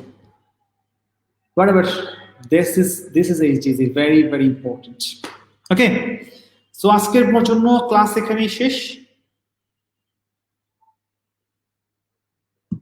আগামীকাল ক্লাস আছে 8:30টায়, আগামীকাল রাত 8:30টায় ক্লাস আছে, যেখানে তোমাদেরকে আমি যে বাকি এমসিকিউ গুলো পড়াবো। কালকে কবিতা পড়াবো একটা, কোনটা এখন ডিসাইড করিনি, সেটা পড়াবো কবিতা, আর সাথে তোমাদের একটা কাজ পড়াবো। তো ক্লাস টেস্টের অ্যান্সার যেটা আজকে দিতে পারিনি, সেটা কালকে ক্লাস টেস্টের অ্যান্সার দিয়ে দিব। সো আমি বাংলাদেশে আছি, সবাই ভালো থাকো, সুস্থ থাকো, ইনশাল্লাহ আশা করি তোমাদের সাথে দেখা হবে। ওকে, আল্লাহ হাফেজ, আসসালামু আলাইকুম।